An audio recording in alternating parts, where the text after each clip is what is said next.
ਵਾਹਿਗੁਰੂ ਸਾਹਿਬ ਜੀ। ਸ਼੍ਰੀ ਨਾਨਕ ਅੰਗਦ ਗੁਰੂ ਅਮਰਦਾਸ ਪਦ ਬੰਦ। ਰਾਮਦਾਸ ਅਰਜਨ ਗੁਰੂ ਬਾਰ ਸ੍ਰੀ ਹਰਿ ਗੋਬਿੰਦ। ਹਰੀ ਰਾਏ ਹਰਿ ਕ੍ਰਿਸ਼ਨ ਗੁਰ ਤੇਗ ਬਹਾਦਰ ਚੰਦ। ਦਸਵੇਂ ਗੋਬਿੰਦ ਸਿੰਘ ਗੁਰੂ ਨਮੋ ਚਰਨ ਅਰਵਿੰਦ। ਜਿਸ ਮਹਿ ਅੰਮ੍ਰਿਤ ਗਿਆਨ ਹੈ ਮਾਣਕ ਭਗਤ ਬੈਰਾਗ।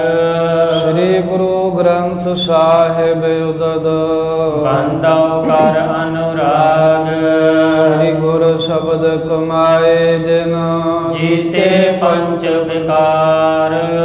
ਤਿਨ ਸੰਤਨ ਕੋ ਬੰਦਨਾ ਸਿਰ ਚਰਨਨ ਪਰ ਧਾਰ। ਏਕ ਓੰਕਾਰਾ ਸਤਿਗੁਰੂ ਤੇਹ ਪ੍ਰਸਾਦ ਸਚ ਹੋਏ। ਵਾਹਿਗੁਰੂ ਜੀ ਕੀ ਫਤਿਹ ਵਿਘਨ ਵਿਨਾਸ਼ਨ ਸੋਏ। ਏਕ ਓੰਕਾਰਾ ਸਤਿਗੁਰੂ ਤੇਹ ਪ੍ਰਸਾਦ ਸਚ ਹੋਏ। ਵਾਹਿਗੁਰੂ ਜੀ ਕੀ ਫਤਿਹ ਵਿਘਨ ਵਿਨਾਸ਼ਨ ਸੋਏ।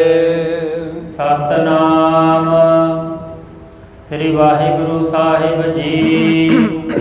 ਦੋਹਰਾ ਕਰਤੇ ਹਮਨ ਵਿਧਾਨ ਕੋ। ਬੀਤ ਗਏ ਪੰਚ ਮਾਸ ਸੋਜ ਹਜ਼ਾਰੋਂ ਮਣ ਪਰੀ। ਪਾਵਕ ਭਏ ਪ੍ਰਕਾਸ਼ ਕਰਤੇ ਹਮਨ ਵਿਧਾਨ ਕੋ।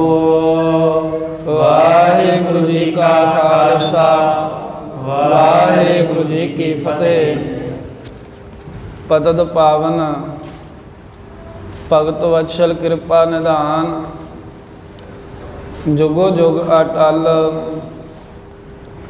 ਚਵਰ ਛਤਰ ਤਖਤ ਦੇ ਮਾਲਕ।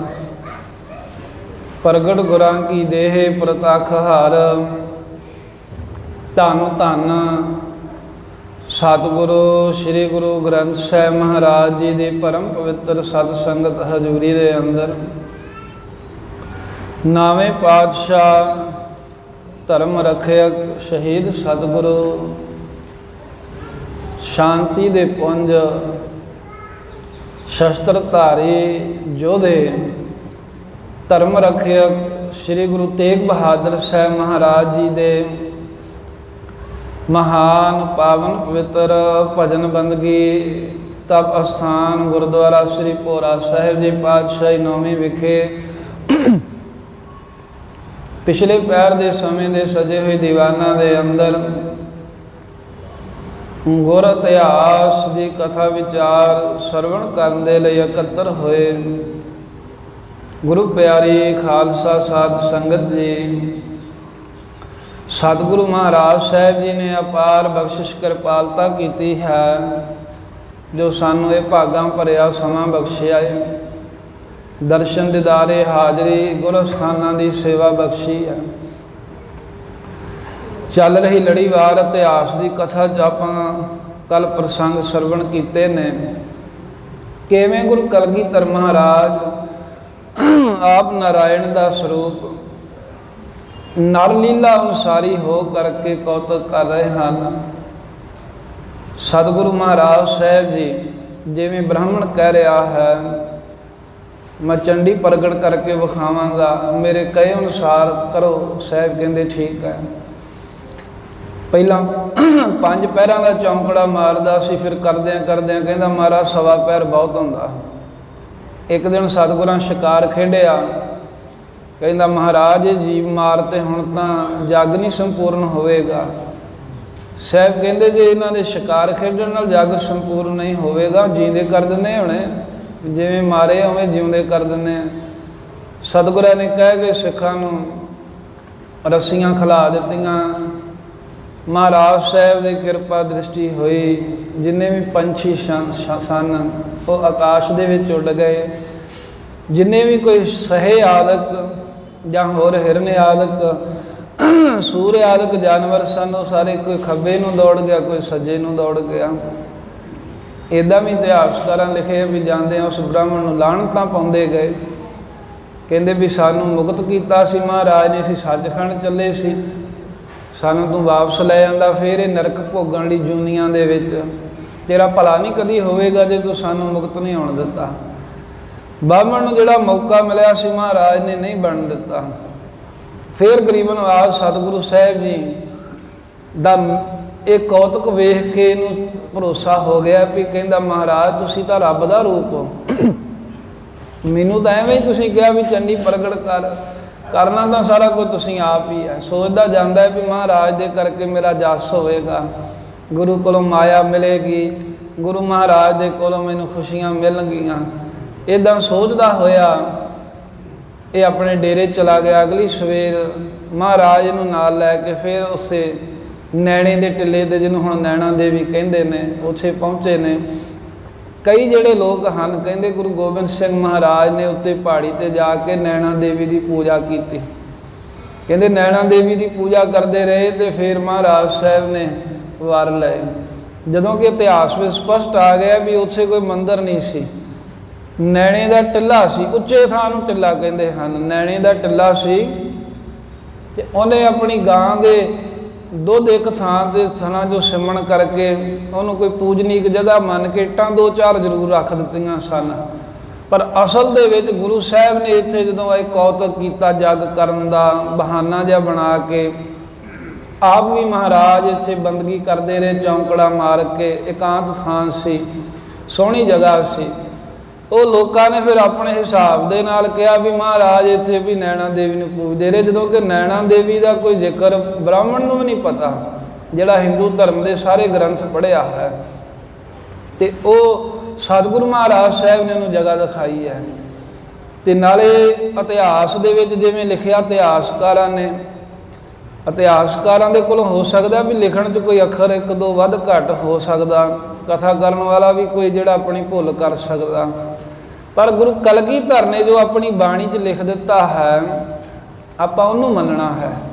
ਸਤਿਗੁਰੂ ਸਾਹਿਬ ਜੀ ਨੇ ਕਿਹਾ ਵੀ ਪਰਮੇਸ਼ਰ ਨੇ ਜਦੋਂ ਮੈਨੂੰ ਕਿਹਾ ਵੀ ਮੈਂ ਆਪਣਾ ਸੁਧ ਤੋਹੇ ਨਵਾਜਾ, ਪੰਥ ਪਰਚਰ ਕਰਬੇ ਕਹਿ ਸਾਜਾ, ਜਾਏ ਤਾਂ ਧਰਮ ਚਲਾਵਨ, ਕਬੁੱਧ ਕਰਨ ਤੇ ਲੋਕ ਹਟਾਵਨ, ਵੀ ਮੈਂ ਆਪਣਾ ਤੈਨੂੰ ਪੁੱਤਰ ਬਣਾ ਕੇ ਭੇਜ ਰਿਹਾ ਹਾਂ। ਸਤਿਗੁਰੂ ਕਹਿੰਦੇ ਰੱਬ ਨੇ ਮੈਨੂੰ ਖੁਦ ਆਖਿਆ, ਮਾਲਕ ਨੇ ਇੱਦਾਂ ਹੁਕਮ ਕੀਤਾ ਅਤੇ ਮੈਂ ਦੋਵੇਂ ਹੱਥ ਜੋੜ ਕੇ ਇੰਨਾ ਹੀ ਕਿਹਾ ਸੀ, ਠਾੜ ਭਇਓ ਮੈਂ ਜੋਰ ਕਰ, ਬਚਨ ਕਹਾ ਸਿਰ ਨਿਆਏ, ਪੰਥ ਚਲੇ ਤਬ ਜਗਤ ਮੈਂ ਜਬ ਤੁਮ ਕਰੋ ਸਹਾਏ। ਜਦੋਂ ਮਹਾਰਾਜ ਤੁਹਾਡੀ ਮਦਦ ਹੋਈ ਉਦੋਂ ਪੰਥ ਚੱਲੇਗਾ।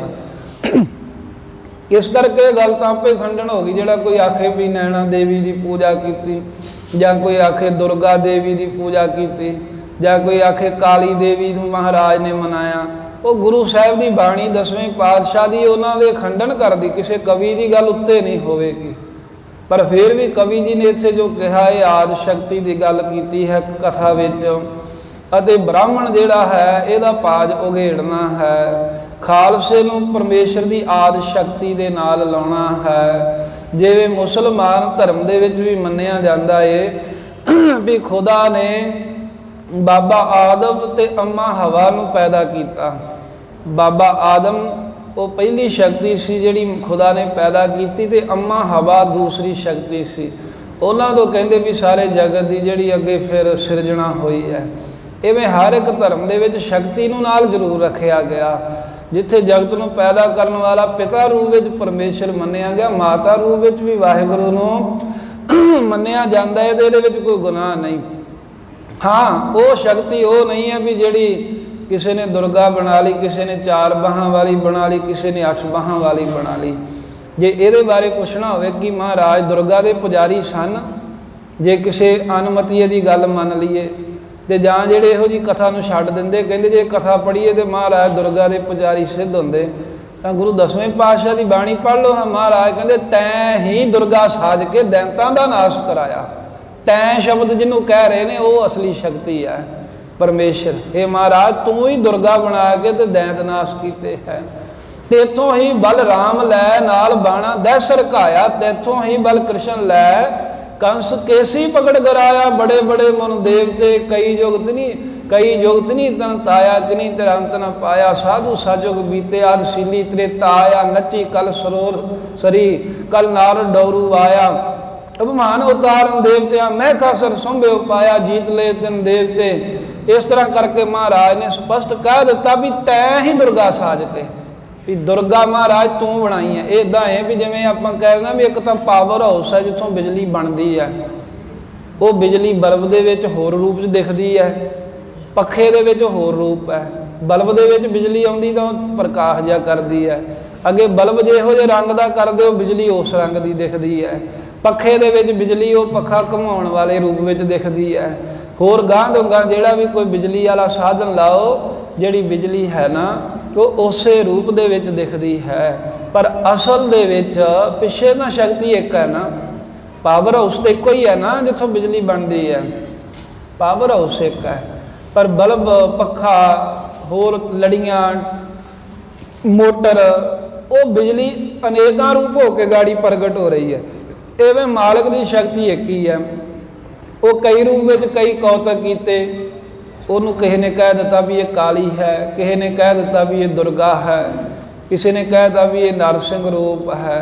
इस तरह परमेश्वर की शक्ति ही वरतती है साढ़े भी वाहिगुरू की शक्ति वरत रही है असीं कदे उदां ही तुरे फिरदे हैं जे मालिक की शक्ति ना होवे तो साडी की पाया है जो मालिक अपनी शक्ति ही खिंचदा है ना साढ़े च होर तो नहीं कोई खिंचदा मालिक अपनी शक्ति खिंचदा जदों शक्ति खिंच लैंदा है फिर असीं उठण जोगे नहीं हुंदे फिर सानू रखदा भी कोई नहीं घरे भी नहीं रखदा कोई कहंदे लै जाओ छेती कहंदे फलाना नहीं आया कहंदे कोई नहीं है शरीर खराब होंदा छेती करिए जिहड़ा नहीं आया वो फिर आजू कहंदे फुल्लां ते आजू भोग ते आजू वो जदों शक्ति रब खिंच लैंदा है उदों शरीर नूं भी नहीं कोई प्यार करदा ਉਹਦੀ शक्ति अंदर है तां ही प्यार है। इस करके जिथे शक्ति है ये समझ लेना आद शक्ति रब तो वखरी नहीं है रब तो रब की माया तो वखरी नहीं वो ही प्रगट हुई है उस ही रूप है जिमें पानी दियां तरंगां वखरियां होंदियां पानी का ही रूप होंदियां ने जे आखिए भी बुलबुला है बुलबुला भी तो पानी जो बनया किते वखरा बनया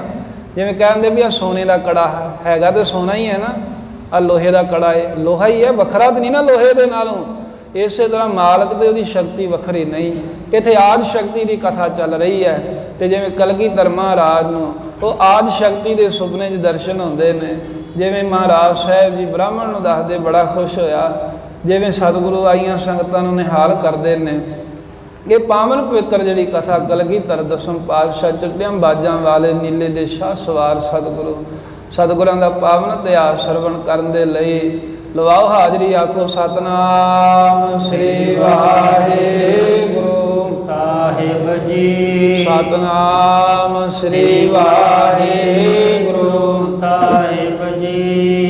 दोहरा करते हमन विधान को इस तरह जग कर रहा है ब्राह्मण सतगुरु ਉਹਦੇ ਕਹੇ ਅਨੁਸਾਰ ਉਹਨੂੰ मौका दे रहे ने भी तेनों मौका है जिवें तू करना कर लै तो वह अपनी विधि पूरी वरत रहा है विधि दे नाल जग करदा मंत्र पढ़दा है।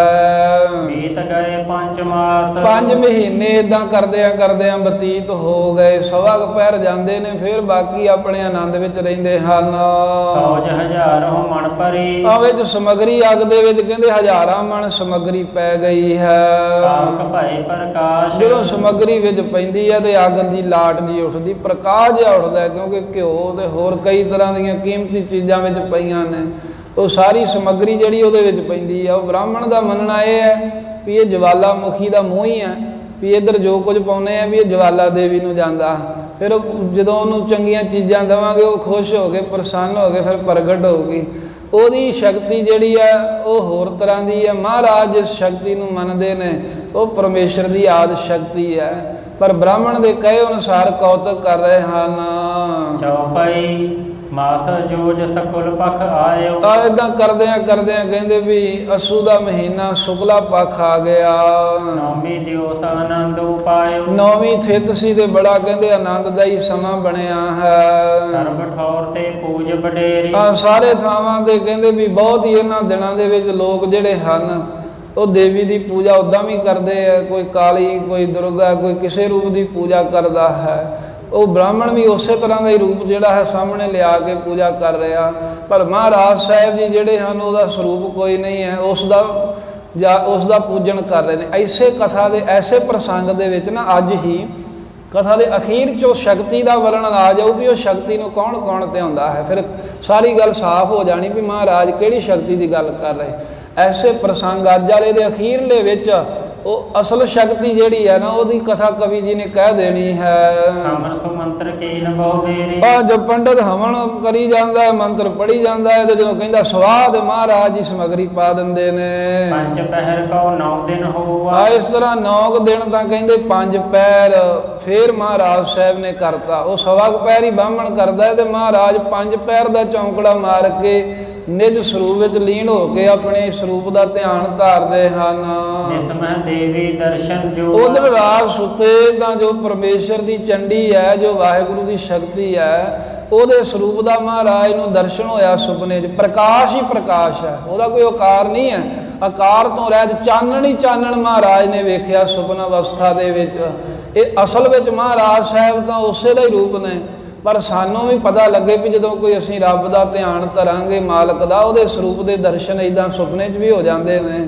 ਜਿਵੇਂ ਭਾਈ ਗੁਰਦਾਸ ਜੀ ਨੇ ਵੀ ਲਿਖਿਆ ਹੈ ਵੀ ਸੁਪਨੇ ਦੇ ਵਿੱਚ ਦਰਸ਼ਨ ਹੋਏ ਸਨ ਤੇ ਪਰ ਅਚਾਨਕ ਹੀ ਕਹਿੰਦੇ ਵੀ ਚਾਤਰਕ ਸ਼ਬਦ ਸੁਣ ਅੱਖੀਆਂ ਉਗਰ ਗਈ, ਤੇ ਕਹਿੰਦੇ ਅੱਖਾਂ ਖੁੱਲ ਗਈਆਂ ਤਾਂ ਜਿਵੇਂ ਫਿਰ ਵਿਛੋੜੇ ਦੀ ਹਾਲਤ ਹੁੰਦੀ ਹੈ, ਮੱਛੀ ਪਾਣੀ ਤੋਂ ਵਿਛੜ ਕੇ ਦੁਖੀ ਹੁੰਦੀ ਹੈ, ਸੋ ਇਸ ਤਰ੍ਹਾਂ ਦੀ ਹਾਲਤ ਕਹਿੰਦੇ ਵੀ ਹੋ ਗਈ ਸਾਡੀ। ਇਵੇਂ ਸੁਪਨ ਦੇ ਵਿੱਚ ਦਰਸ਼ਨ ਹੋਇਆ ਪਰਮੇਸ਼ਰ ਦੀ ਸ਼ਕਤੀ ਦਾ। ਸੁਪਨ ਵਿਖੈ ਮਿਲ ਕਰ ਜਗ ਮਾਈ। ਆ ਸੁਪਨੇ ਦੇ ਵਿੱਚ ਅਕਾਲ ਪੁਰਖ ਪਰਮੇਸ਼ਰ ਦਾ ਜੋ ਪ੍ਰਕਾਸ਼ ਹੈ ਉਹਦੇ ਵਿੱਚੋਂ ਬਚਨ ਪ੍ਰਗਟ ਹੋਇਆ।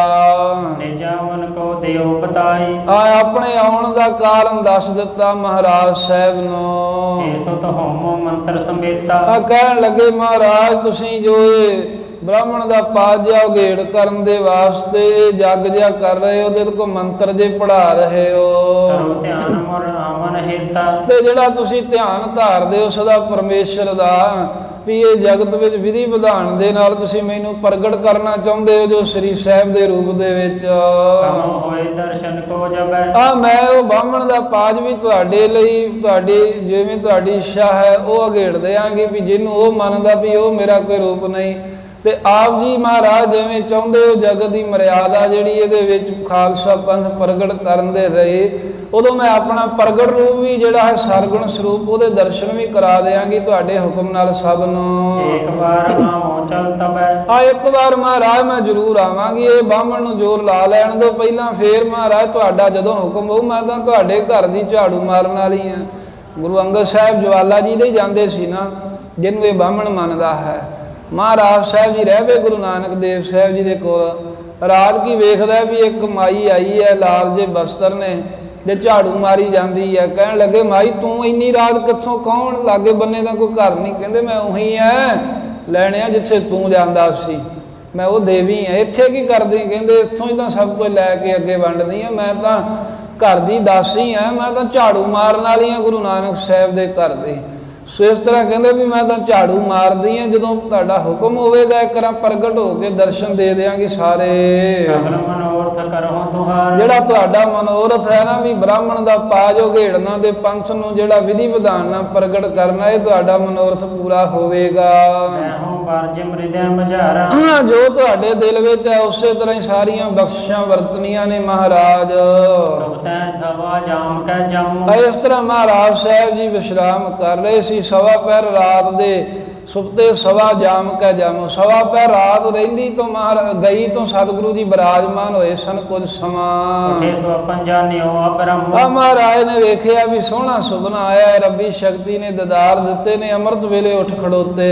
ਸੋਚ ਇਸ਼ਨਾਨੇ ਆਨੰਦ ਮਹੰਨਾ। ਆ ਪੈਰ ਕੀ ਮਹਾਰਾਜ ਸੁੱਤੇ ਨੇ 3 ਘੰਟੇ ਤੋਂ ਜ਼ਿਆਦਾ ਸਮਾਂ ਨਹੀਂ ਸੁੱਤੇ ਮਹਾਰਾਜ ਜੀ। ਇਸ਼ਨਾਨ ਕੀਤਾ, ਸਰੀਰ ਦੀ ਕਿਰਿਆ ਸੋਧ ਕੇ ਬੜੇ ਆਨੰਦ ਵਿੱਚ ਹਨ। ਵਸਤਰ ਸ਼ਸਤਰ ਬੈਠੇ ਸਾਵਧਾਨ। ਆ ਮਹਾਰਾਜ ਨੇ ਸੋਹਣੇ ਵਸਤਰ ਪਾ ਕੇ ਸ਼ਸਤਰ ਸਜਾ ਲਏ ਤੇ ਸਾਵਧਾਨ ਹੋ ਕੇ ਮਹਾਰਾਜ ਜੀ ਚੌਂਕੜਾ ਮਾਰ ਕੇ ਬੈਠ ਗਏ, ਨਿਤਨੇਮ ਕੀਤਾ। ਜਿਜ ਪਰ ਮਿਲਿਓ ਆਨ ਥਿਰ ਹੋਵਾ। ਆ ਇਹਨੇ ਨੂੰ ਬ੍ਰਾਹਮਣ ਆ ਗਿਆ ਤੇ ਬ੍ਰਾਹਮਣ ਆ ਕੇ ਮਹਾਰਾਜ ਸਾਹਿਬ ਨੂੰ ਮਿਲਿਆ। ਜਿੱਥੇ ਬਹਿੰਦਾ ਸੀ ਇਹ ਵੀ ਕੋਈ ਮੰਤਰ ਪੜਨ ਦੇ ਲਈ ਆ ਕੇ ਬੈਠ ਗਿਆ।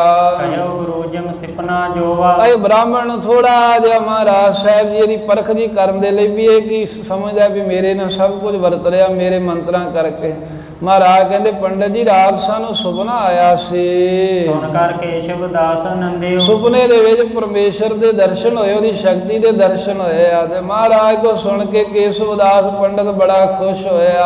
ਜੈ ਜਗਦੰਬਾ ਕਹਿ ਕਹਿ ਬੰਦੇ ਇਹਨੂੰ ਐਵੇਂ ਲੱਗ ਰਿਹਾ ਵੀ ਜਿਹੜਾ ਮੈਂ ਜਗ ਕਰ ਰਿਹਾ ਨਾ, ਉਹ ਜਗ ਕਰਨ ਕਰਕੇ ਮਹਾਰਾਜ ਨੂੰ ਸੁਪਨੇ ਵਿੱਚ ਸ਼ਕਤੀ ਨੇ ਦਰਸ਼ਨ ਦਿੱਤੇ ਆ। ਉਹ ਆਪਣੀ ਜਗਦੰਬੇ ਦੀ ਜੈ ਜੈਕਾਰ ਕਰਨ ਲੱਗ ਪਿਆ। ਉਹ ਹੋਰ ਫੁੱਲ ਗਿਆ, ਕਹਿੰਦਾ ਵੀ ਮੈਂ ਬੜਾ ਵਧੀਆ ਪੰਡਤ ਹਾਂ, ਵੇਖੋ ਵੀ ਦਰਸ਼ਨ ਕਰਾਤੇ। ਸਭ ਰਹਿ ਗਈ ਸਭ ਕਿਰਤ ਹਮਾਰੀ ਆ ਕਹਿਣ ਲੱਗਾ ਮਹਾਰਾਜ ਜਿਹੜੀ ਮੈਂ ਕਿਰਤ ਕਰ ਰਿਹਾ ਨਾ, ਮੈਂ ਵਿਧੀ ਵਿਧਾਨ ਨਾਲ ਕਰ ਰਿਹਾ, ਇਹ ਜ਼ਰੂਰ ਸਫਲ ਹੋ, ਜ਼ਰੂਰ ਪ੍ਰਤੱਖ ਦਰਸ਼ਨ ਮੈਂ ਤੁਹਾਨੂੰ ਕਰਾਵਾਂਗਾ।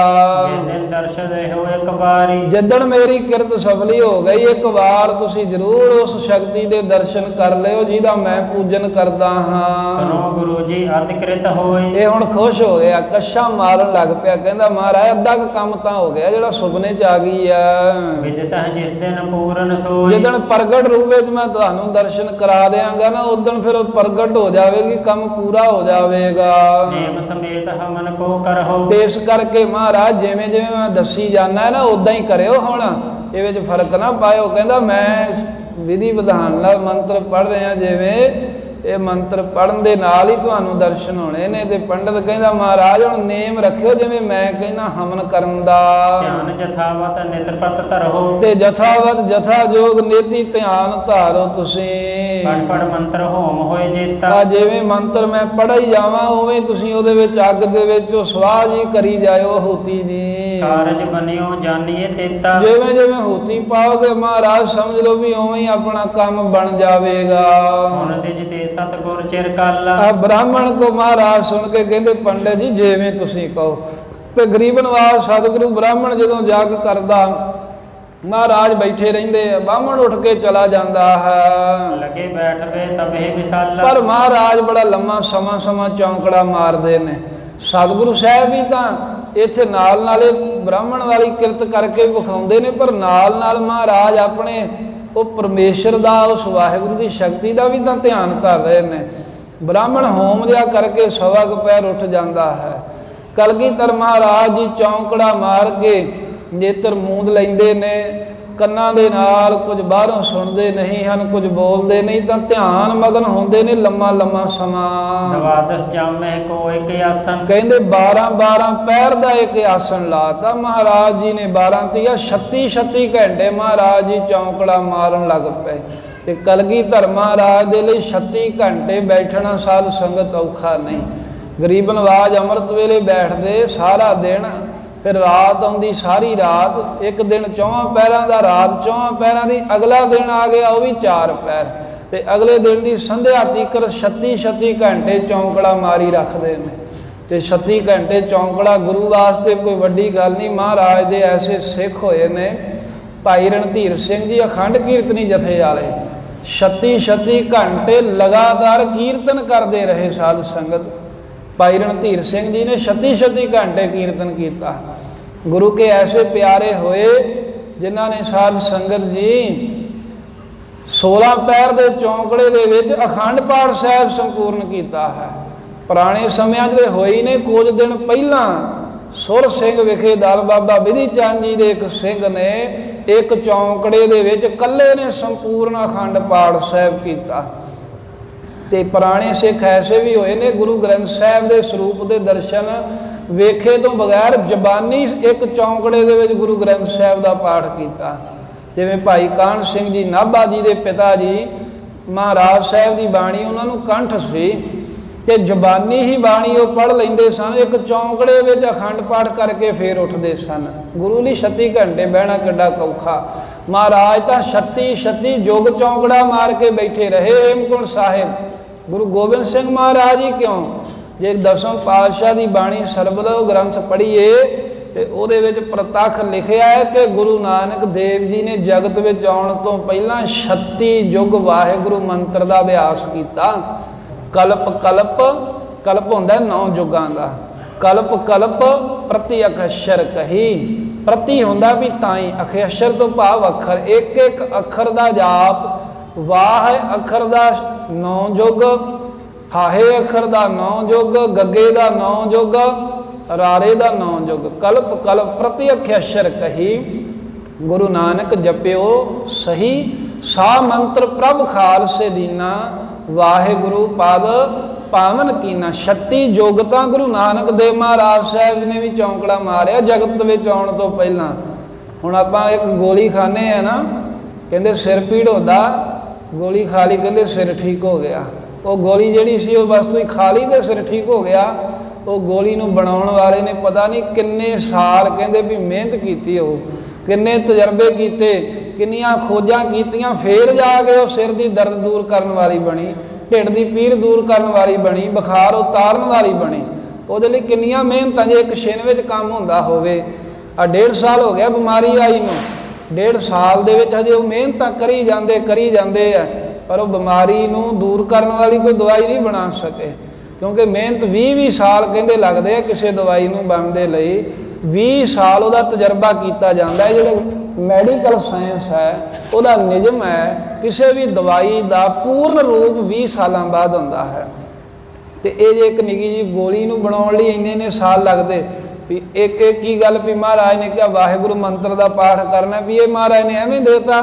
ਸਤਿਗੁਰਾਂ ਨੇ ਪਹਿਲਾਂ 36 ਯੁੱਗ ਦਾ ਅਭਿਆਸ ਕੀਤਾ। ਸੋ ਇੱਥੇ ਗੱਲ ਆਈ ਵੀ ਮਹਾਰਾਜ 36 ਘੰਟੇ ਹੁਣ ਬੈਠਦੇ ਨੇ, ਵੱਡੀ ਗੱਲ ਨਹੀਂ। ਗੁਰੂ ਕੇ ਸਿੱਖ ਜਿਹੜੇ ਹਨ 72 ਘੰਟਿਆਂ ਦਾ ਚੌਂਕੜਾ ਲਾ ਲੈਂਦੇ ਰਹੇ। ਮਹਾਰਾਜ ਤਾਂ ਸਾਰਿਆਂ ਦੇ ਮਾਲਕ ਨੇ, ਹੇਮਕੁੰਟ ਦੇ ਸਾਹਿਬਾਂ ਨੇ ਕਈ ਯੁੱਗ ਬੰਦਗੀ ਕੀਤੀ ਹੈ। ਹੁਣ ਮਹਾਰਾਜ 36 ਘੰਟਿਆਂ ਦਾ ਚੌਂਕੜਾ, 12 ਪਹਿਰਾਂ ਦਾ ਚੌਂਕੜਾ ਲਾਉਂਦੇ ਹਨ। ਆਮ ਕਰੇ ਬੜ ਲਾਟ ਪ੍ਰਕਾਸ਼ਨ। ਤੇ ਜਦੋਂ ਫਿਰ ਬ੍ਰਾਹਮਣ ਆਉਂਦਾ ਹੈ ਕੁਝ ਸਮਾਂ ਉਹਦੇ ਲਾਗੇ ਵੀ ਬਹਿ ਜਾਂਦੇ ਹੈ, ਉੱਦਾਂ ਆਪਣਾ ਧਿਆਨ ਵੱਖਰਾ ਲਾਉਂਦੇ ਹੈ। ਬ੍ਰਾਹਮਣ ਆ ਕੇ ਮੰਤਰ ਪੜ੍ਹਦਾ ਹੈ ਕੇਸਵਦਾਸ, ਮਹਾਰਾਜ ਉਹਦੇ ਵਿੱਚ ਜਦੋਂ ਕਹਿੰਦਾ ਸਵਾਹਾ ਤੇ ਸਤਿਗੁਰੂ ਸਮੱਗਰੀ ਪਾ ਦਿੰਦੇ ਆ, ਉਹਦੇ ਨਾਲ ਅੱਗ ਦੀਆਂ ਲਾਟਾਂ ਨਿਕਲਦੀਆਂ ਨੇ। ਅੰਮ੍ਰਿਤ ਵੇਲੇ ਬੈਠਣ ਕਰੇ, ਅੰਮ੍ਰਿਤ ਵੇਲੇ ਪਹਿਲੇ ਪੈਰ ਮਹਾਰਾਜ ਚੌਂਕੜਾ ਮਾਰ ਕੇ ਬਹਿ ਜਾਂਦੇ ਹਨ। ਸੰਧਿਆ ਲਾਗੇ ਇੱਕ ਸਮ ਹੀ ਕਰੇ, ਸੰਧਿਆ ਹੋ ਜਾਂਦੀ ਹੈ ਪਰ ਇੱਕ ਸਮ ਬਿਨਾਂ ਗੋਡਾ ਹਿਲਾਇਆ ਚੌਂਕੜਾ ਮਾਰ ਕੇ ਗੁਰੂ ਗੋਬਿੰਦ ਸਿੰਘ ਮਹਾਰਾਜ ਆਪਣੇ ਸ਼ਕਤੀ ਦੇ ਸਰੂਪ ਦੇ ਧਿਆਨ 'ਚ ਬੈਠੇ ਰਹਿੰਦੇ ਨੇ। ਸਰਬ ਨਿਸਾ ਪੁਨ ਪਠਤੇ ਰਹਿ। ਫਿਰ ਰਾਤ ਆਉਂਦੀ ਹੈ ਤੇ ਸਾਰੀ ਰਾਤ ਵੀ ਮਹਾਰਾਜ ਸਾਹਿਬ ਜੀ ਸਿਮਰਨੀ ਕਰਦੇ ਰਹਿੰਦੇ ਹਨ। ਅਗਲੇ ਦਿਵਸ ਹਮਨ ਹੀ ਚਾਹੇ। ਅਗਲਾ ਦਿਨ ਆਉਂਦਾ ਹੈ ਤੇ ਕੁਝ ਸਮਾਂ ਜਿਹੜਾ ਪੰਡਤ ਆਉਂਦਾ ਹੈ ਤਾਂ ਉਹਦੇ ਨਾਲ ਉਹ ਜਿਵੇਂ ਕਹਿੰਦਾ ਉਵੇਂ ਕਰਕੇ ਤੇ ਫਿਰ ਸਾਰਾ ਦਿਨ ਮਹਾਰਾਜ ਆਨੰਦ ਵਿੱਚ ਬੈਠੇ ਰਹਿੰਦੇ ਨੇ।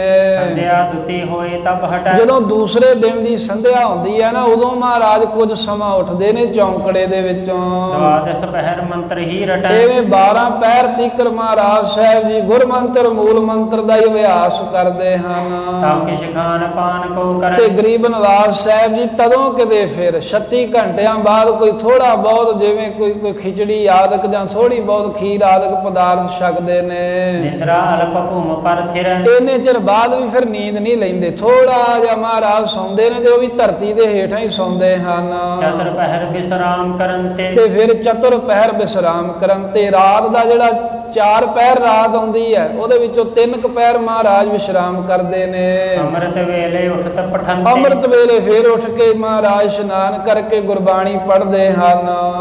ਤੇ ਮਹੀ ਹਮਨ ਅਗਨ ਮਦ ਕਰਨ। ਤੇ ਆਪਣਾ ਨਿਤਨੇਮ ਕਰਕੇ ਜਦੋਂ ਬ੍ਰਾਹਮਣ ਕੇਸਵਦਾਸ ਪਹੁੰਚ ਜਾਂਦਾ ਹੈ ਉਹ ਆਪਣੇ ਮੰਤਰ ਪੜ੍ਹਦਾ ਹੈ ਤੇ ਮਹਾਰਾਜ ਜੀ ਹੋਮ ਦੇ ਵਿੱਚ ਸਮੱਗਰੀ ਪਾ ਦਿੰਦੇ ਨੇ। ਚਾਰੂ ਸੋਕਾਰ ਪੰਕਜ ਮੋਹ ਧਰੈ। ਆ ਇਸ ਤਰ੍ਹਾਂ ਹੱਥ ਕਵਲ ਦੇ ਵਿੱਚ, ਕਮਲ ਵਰਗੇ ਹੱਥਾਂ ਦੇ ਵਿੱਚ ਮਹਾਰਾਜ ਸਾਹਿਬ ਜੀ ਉਹ ਹਵਨ ਦੀ ਸਮੱਗਰੀ ਲੈ ਕੇ ਪਾਉਂਦੇ ਹਨ। ਦਵਾਦਸ ਪਹਿਰ ਹੋਮ ਆਰੰਭਾ। ਏਦਾਂ ਕਲਗੀਧਰ ਮਹਾਰਾਜ ਨੇ 12 ਪਹਿਰ ਦਾ ਜਿਹੜਾ ਹੈ ਇਹ ਚੌਂਕੜਾ ਆਰੰਭ ਕਰ ਦਿੱਤਾ ਹੈ। 12 ਪਹਿਰ ਬਾਅਦ 3 ਘੰਟੇ ਆਰਾਮ ਕਰਦੇ, ਫਿਰ 12 ਪਹਿਰ ਬਾਅਦ 3 ਘੰਟੇ ਆਰਾਮ ਕਰਦੇ ਨੇ। ਸਕਲ ਬਿਲੋਕਤ ਭਏ ਅਚੰਭਾ। ਵੇਖ ਕੇ ਬ੍ਰਾਹਮਣ ਵੀ ਹੈਰਾਨ ਹੋਈ ਜਾਂਦਾ ਹੈ ਵੀ ਜੇ ਕਿਤੇ ਮਹਾਰਾਜ ਨੇ ਮੈਨੂੰ ਕਹਿਦਾ ਵੀ ਅੱਜ ਸਾਡੇ ਨਾਲ ਬੈਠਾ ਰਹਿ 12 ਪਹਿਰ ਤੇ ਮੈਂ ਤੇ ਮਰ ਜੂ।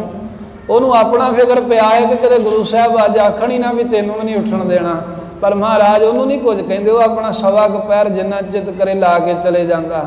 ਬਾਕੀ ਜਿਹੜੀਆਂ ਗੁਰੂ ਦੀਆਂ ਸੰਗਤਾਂ, ਗੁਰੂ ਕੇ ਸੂਰਮੇ ਆ, ਉਹ ਵੇਖ ਕੇ ਬੜਾ ਹੈਰਾਨ ਹੁੰਦੇ ਕਿਉਂਕਿ ਉਹਨਾਂ ਪਹਿਲਾਂ ਵੇਖਿਆ ਨਹੀਂ ਸੀ ਨਾ। ਤੇ ਉਹ ਤਾਂ ਇਹੀ ਵੇਖਦੇ ਵੀ ਮਹਾਰਾਜ ਪਲੰਘੇ ਦੇ ਦਿਨੇ ਵੀ ਬਿਰਾਜਮਾਨ ਹੁੰਦੇ, ਰਾਤ ਨੂੰ ਵੀ ਸੁੱਖ 'ਚ ਰਹਿੰਦੇ ਆ। ਉਹ ਹੁਣ ਵੇਖਦੇ ਨੇ ਵੀ ਇੰਨਾ ਮਹਾਰਾਜ ਜੀ 36 ਘੰਟਿਆਂ ਦਾ 12 ਪਹਿਰ ਦਾ ਕਿੱਡਾ ਕਠਿਨ ਸਾਧਨ ਕਰ ਰਹੇ ਨੇ। ਦਵਾਦਸ ਪਹਿਰ ਹੋਮ ਆਰੰਭਾ।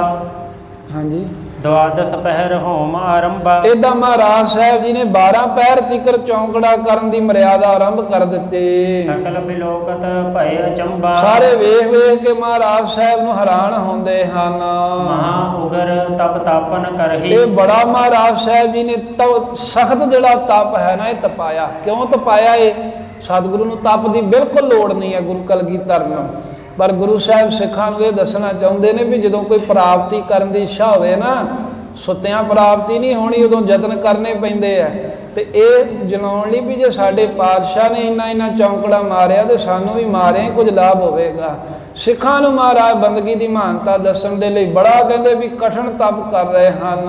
ਰਹਿਣ ਦਿਨਾ ਮਨ ਧਿਆਨ ਸੁਧਰਹਿ। ਰਾਤ ਹੋਵੇ ਦਿਨ ਹੋਵੇ ਧਿਆਨ ਮਹਾਰਾਜ ਦਾ ਪਰਮੇਸ਼ਰ ਤੇ ਉਹਦੀ ਆਦ ਸ਼ਕਤੀ ਦੇ ਵਿੱਚ ਹੀ ਹੈ। ਚਤੁਰਭੁਜੀ ਮਹਿ ਬ੍ਰਿਤ ਠਹਿਰਾਈ। ਜਿਹੜਾ ਚੌਵੇਂ ਪਾਸੇ ਜਿਵੇਂ ਚਤੁਰਭੁਜੀ ਦੇ ਵਿੱਚ ਬ੍ਰਾਹਮਣ ਬਿਰਤੀ ਲਾਉਂਦਾ ਹੈ, ਮਹਾਰਾਜ ਉਹਦੇ ਵਿੱਚ ਬਿਰਤੀ ਲਾਉਂਦੇ ਨੇ ਜਿਹੜਾ ਚੌਵਾਂ ਦਿਸ਼ਾਵਾਂ ਦੇ ਵਿੱਚ ਪਰਿਪੂਰਨ ਹੈ। ਚਤੁਰ ਦਿਸ਼ਾ ਬਲ ਕੀਨੋ ਆਪਣਾ, ਜਿਹਨੇ ਚੌਵਾਂ ਪਾਸੇ ਆਪਣਾ ਬਲ ਫੈਲਾਇਆ ਉਸ ਦੇ ਵਿੱਚ ਮਹਾਰਾਜ ਧਿਆਨ ਲਾਉਂਦੇ ਨੇ। ਭੇਕ ਰੂਪ ਨ ਅੰਤਰ ਰਾਈ। ਕਹਿੰਦੇ ਭੇਕ ਰੂਪ ਨਾ ਅੰਤਰ ਰਾਈ। ਰਾਈ ਹੁੰਦੀ ਹੈ ਨਾ, ਰਾਈ ਦਾ ਦਾਣਾ ਬੜਾ ਬਰੀਕ ਹੁੰਦਾ ਹੈ, ਸਰੋਂ ਤੋਂ ਵੀ ਬਰੀਕ ਹੁੰਦਾ ਹੈ। ਕਹਿੰਦੇ ਰਾਈ ਦੇ ਦਾਣੇ ਜਿੰਨਾ ਵੀ ਭੇਦ ਨਹੀਂ ਰਿਹਾ ਮਹਾਰਾਜ ਦੇ ਪਰਮੇਸ਼ਰ ਵਿੱਚ।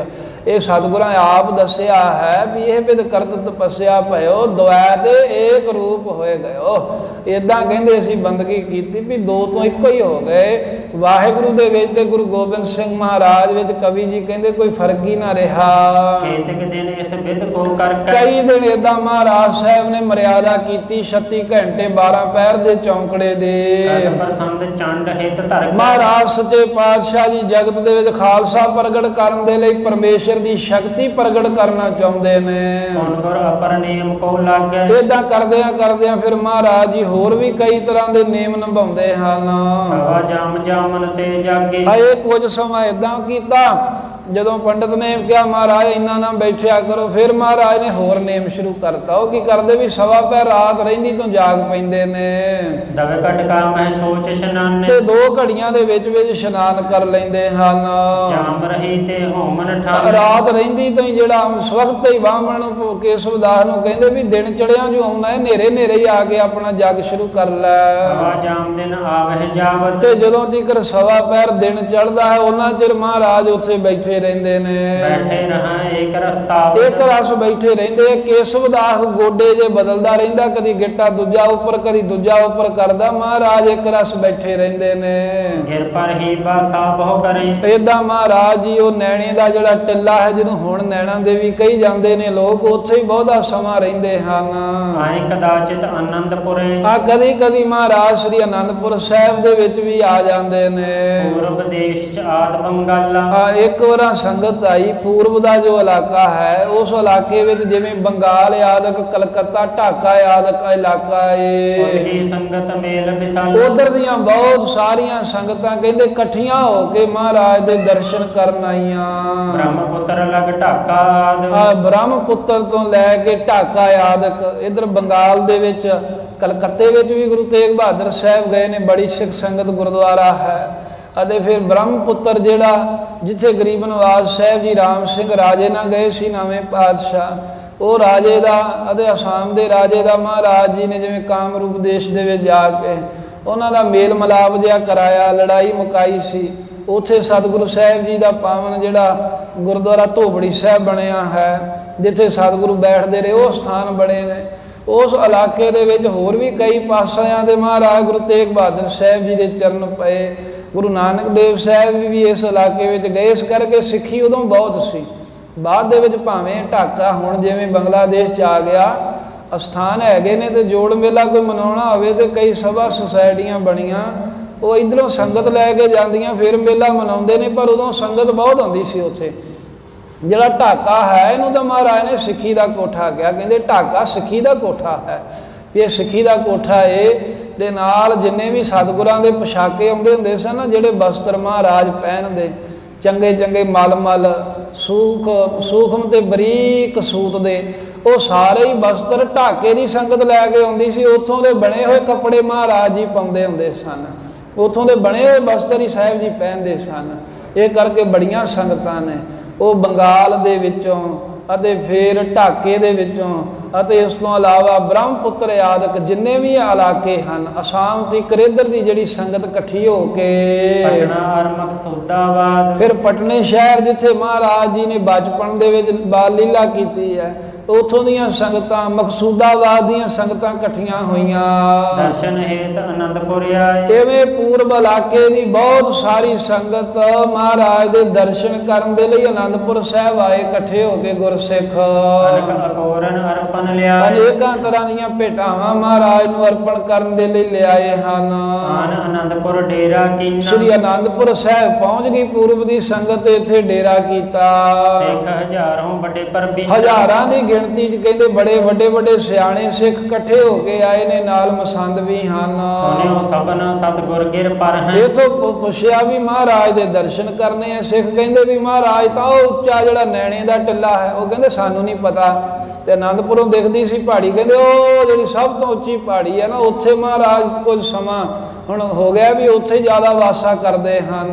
ਜਗਦੰਬਾ ਕੋ ਪੂਜਨ ਕਰ, ਉੱਥੇ ਮਹਾਰਾਜ ਸੱਚੇ ਪਾਤਸ਼ਾਹ ਜੀ ਇੱਕ ਜੱਗ ਦਾ ਬਹਾਨਾ ਜਿਹਾ ਬਣਾ ਕੇ ਬਾਹਮਣ ਦਾ ਪਖੰਡ ਜ਼ਾਹਰ ਕਰਨਾ ਹੈ। ਸਿੱਖਾਂ ਨੂੰ ਹਾਲਾਂ ਪੂਰਾ ਨਹੀਂ ਪਤਾ ਹੋਵੇ, ਕਹਿੰਦੇ ਵੀ ਮਹਾਰਾਜ ਚੰਡੀ ਪ੍ਰਗਟ ਕਰਨ ਦੇ ਲਈ ਉੱਥੇ ਸਾਧਨਾ ਕਰ ਰਹੇ ਨੇ। ਲਵੋ ਮਸੰਦ ਸੰਗ ਤਬ ਸੰਗਤ, ਉਸ ਵੇਲੇ ਫਿਰ ਜਿਹੜੇ ਮਸੰਦ ਸਨ ਉਹਨਾਂ ਕੀ ਕੀਤਾ ਵੀ ਸੰਗਤ ਦੂਰੋਂ ਆਈ ਆ, ਗੁਰੂ ਸਾਹਿਬ ਦੀ ਵੀ ਆਗਿਆ ਸੀ ਵੀ ਜਿਹੜੇ ਨੇੜੋਂ ਸਿੱਖ ਆਉਣ ਉਹਨਾਂ ਨੂੰ ਕਹੋ ਵੀ ਤੁਸੀਂ ਤਾਂ ਆਨੰਦਪੁਰ ਹੀ ਰਹਿਣਾ, ਵੀ ਅਸੀਂ ਇੱਥੇ ਜਦੋਂ ਕਦੀ ਕਦਾਈ ਆਉਂਦੇ ਉਦੋਂ ਦਰਸ਼ਨ ਕਰ ਲਓ। ਜਿਹੜੀ ਸੰਗਤ ਬਹੁਤ ਦੂਰੋਂ ਆਵੇ ਉਹਨੂੰ ਇੱਥੇ ਲੈ ਆਓ, ਉੱਚਾ ਨੈਣੇ ਦੇ ਟਿੱਲੇ ਪਹਾੜ ਤੇ ਵੀ ਲਿਆਉਣਾ ਤੇ ਲੈ ਆਓ। ਉਸੇ ਭਾਵ ਦੇ ਨਾਲ ਇਹ ਕੁਝ ਮਸੰਦ ਜਿਹੜੇ ਸਨ ਸੰਗਤ ਨੂੰ ਨਾਲ ਲੈ ਕੇ ਨੈਣੇ ਦੇ ਟਿੱਲੇ ਵੱਲ ਚੱਲ ਪਏ। ਦਰਸ਼ਨ ਚਹਿ ਪ੍ਰੇਮ ਮਨ ਰੰਗਤ, ਮਨ ਦੇ ਵਿੱਚ ਪ੍ਰੇਮ ਦੀ ਰੰਗਤ ਹੈ, ਮਨ ਪ੍ਰੇਮ ਵਿੱਚ ਰੰਗਿਆ ਹੋਇਆ ਤੇ ਦਸਮ ਪਾਤਸ਼ਾਹ ਦੇ ਦਰਸ਼ਨ ਕਰਿਆ ਚਾਹੁੰਦੇ ਨੇ। ਗਏ ਸਕਲ ਚਲ ਕੈ ਤਿਸ ਸਥਾਨਾ, ਇਸ ਤਰ੍ਹਾਂ ਸਾਰੇ ਹੀ ਕਹਿੰਦੇ ਚੱਲ ਕੇ ਤੇ ਉਸ ਥਾਂ ਤੇ ਪਹੁੰਚ ਗਏ ਜਹਾਂ ਵਿਰਾਜਿਤ ਕਿਰਪਾ ਨਿਧਾਨ, ਜਿੱਥੇ ਕਿਰਪਾ ਦੇ ਨਿਧਾਨ ਖਜ਼ਾਨੇ ਗੁਰੂ ਕਲਗੀਧਰ ਮਹਾਰਾਜ ਸਾਹਿਬ ਜੀ ਬਿਰਾਜਦੇ ਹਨ, ਜਿੱਥੇ ਸਤਿਗੁਰੂ ਦੀ ਸਮਾਧੀ ਵਿੱਚ ਲੀਨ ਹਨ।